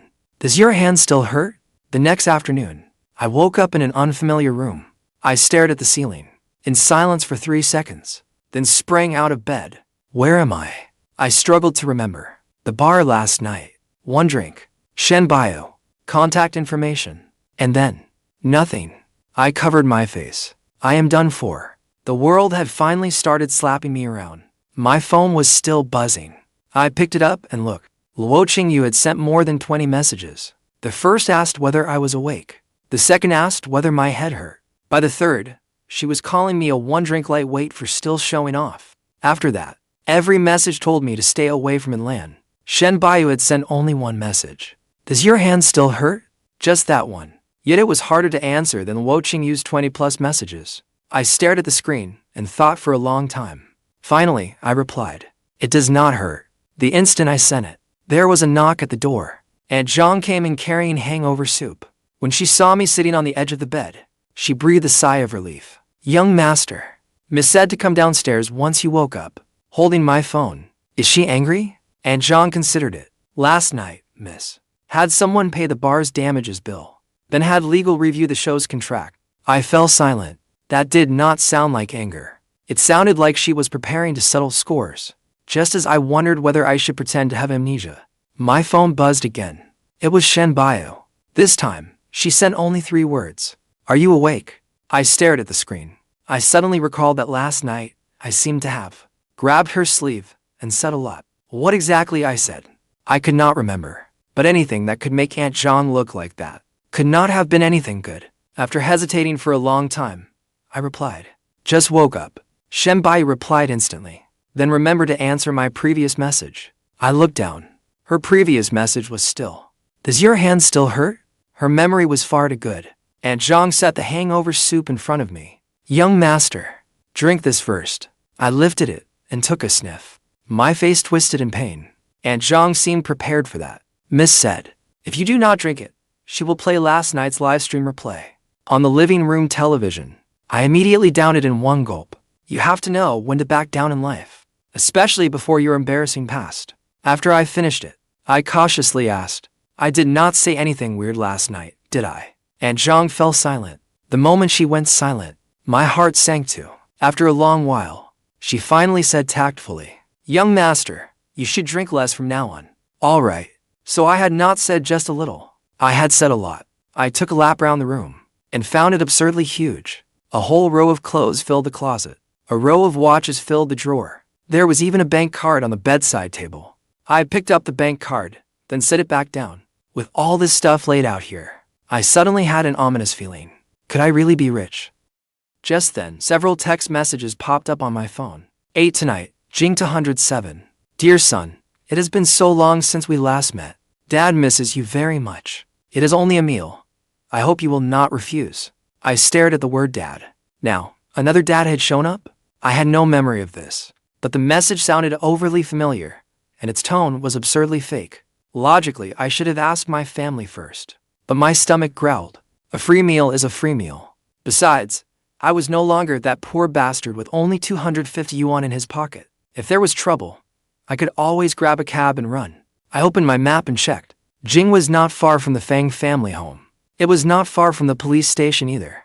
That made me feel a little safer. I took a screenshot of the messages and sent it to my secondary account. Though I could not remember where this father had come from, I was no longer the Fang Xiu from the show's first day, so broke that all I had left was bravado. If someone really tried to set me up, I needed to leave behind some evidence. I changed clothes, went downstairs and called out, "Sis." No one answered. The housekeeper was not there either. I checked the time and simply headed out. Before leaving, I paused at the entryway. A car key sat on the shoe cabinet. Beside it was a note in my sister's handwriting. When you wake up, do not run around." I stared at those words for 3 seconds. Then, with impeccable integrity, I flipped the note over. If I did not see it, I was not disobeying it. But as I walked out the front door, I still took an extra precaution. I sent Aunt Zhang a message. If I am not back in 2 hours, remember to come bail me out at Jing. After sending it, I felt that was not cautious enough. So I added, better bring my sister. This was no longer just mooching a meal. I was mooching a meal with an insurance policy. At 8 that night, I opened the door to Jing room 207 right on time. 3 people sat in the private room. A man in his 50s stood up. His smile was painfully stiff. Fang Xiu, it has been a long time. The woman beside him was dripping in jewels and finery. The moment she saw me, she came over to grab me. Why are you standing there, child? Sit down. I stepped aside to avoid her. Her hand froze midair, and her smile faltered. The man's face immediately darkened. After all these years, how are you still so rude? Why haven't you called her Aunt Zhang? I looked at him, then at the woman. I understood. Stepmother. The young woman on the other side folded her arms. She rolled her eyes. Mom, why are you being so polite to him? Aunt Zheng glared at her. Zhaodi, say hello to your brother. The woman named Zhaodi sneered. I am a year older than him. Why should I call him brother? I had just sat down and nearly dropped my chopsticks. A year older than me. Stepmother. Their daughter. Put those words together, and there was more to digest than the entire table of food. I looked down at the bowl of soup before me. Suddenly, I was not hungry anymore. It was not the food that disgusted me. It was the people. Fang Xiu's father was still smiling, as though this were just an ordinary family dispute. Aunt Zheng was smiling too, though carefully. Only Zhaodi did not bother pretending. Her jaw was clenched tight. Her fingers tapped against the table edge. That was not how someone acted upon meeting me for the first time. It was more like someone used to winning since childhood, suddenly realizing I would no longer bow my head. The more she acted that way, the more certain I became. Our score from childhood had not been settled. Today was the perfect day to settle it. I looked up at the man. You have been quite busy, huh? The man's expression changed. Fang Xiu, do not start making snide remarks the moment you return. Zhaodi is my child too. The two of you share half the same blood. I gave a short laugh. Fine. I have not even taken a bite. But I am already full. Aunt Zheng immediately tried to smooth things over. What happened back then was the fault of us adults. But so many years have passed. The children should not be dragged into it. I did not respond. She continued. Zhaodi wants to intern at your sister's company. You are close to your sister. Could you put in a good word for her? I put down my chopsticks. So this dinner is an ambush? The man frowned. Fang Xiu, do not make it sound so ugly. Your sister is simply too extreme. No matter what. Zhaodi is her sister too. I raised my eyes. Whose sister? My question left him speechless. I slowly stood up. An illegitimate daughter, a year older than me. Now you want her in my sister's company. And you want me to put in a good word for her. Did you buy your audacity wholesale? You sure do throw it around freely. Zhaodi's face instantly darkened. Aunt Zheng hurriedly pulled her back. She clearly did not want Zhaodi to be the first to turn openly hostile. But Zhaodi could not hold it in. The way she looked at me had carried the air of an old score left unsettled from the moment I walked in. Now I understood. On the surface, this dinner was to ask for my help. In truth, they wanted to use family ties to pressure me first, then scare me with that old garbage from the past. Unfortunately, they had miscalculated one thing. This kind of act is exactly what I will not fall for anymore. Father Fang's face darkened at my retort. He was probably still living in the past, thinking that if he played the father card, I should lower my head, and if he dragged up that childhood mess, I should be afraid. But half my mind was on the production team's compensation bill, and the other half was on Shen Bayu's words, reply to me. Compared to that, his old method of using the word father to pressure people felt outdated. So outdated, I could not even be bothered to play along. She stepped before me and lowered her voice. Fang Xiu, it has only been a few years. Have you forgotten how it felt when I pinned you down and beat you as a child? I looked at her. She kept smiling. You had no one backing you then. You do now? The moment she finished speaking, slap, I slapped her across the face. Zhaodi reeled sideways, clutching her cheek. She stared at me in disbelief. You hit me. I shook out my hand. Didn't you remind me? Now I want to see too what it feels like to be pinned down and beaten.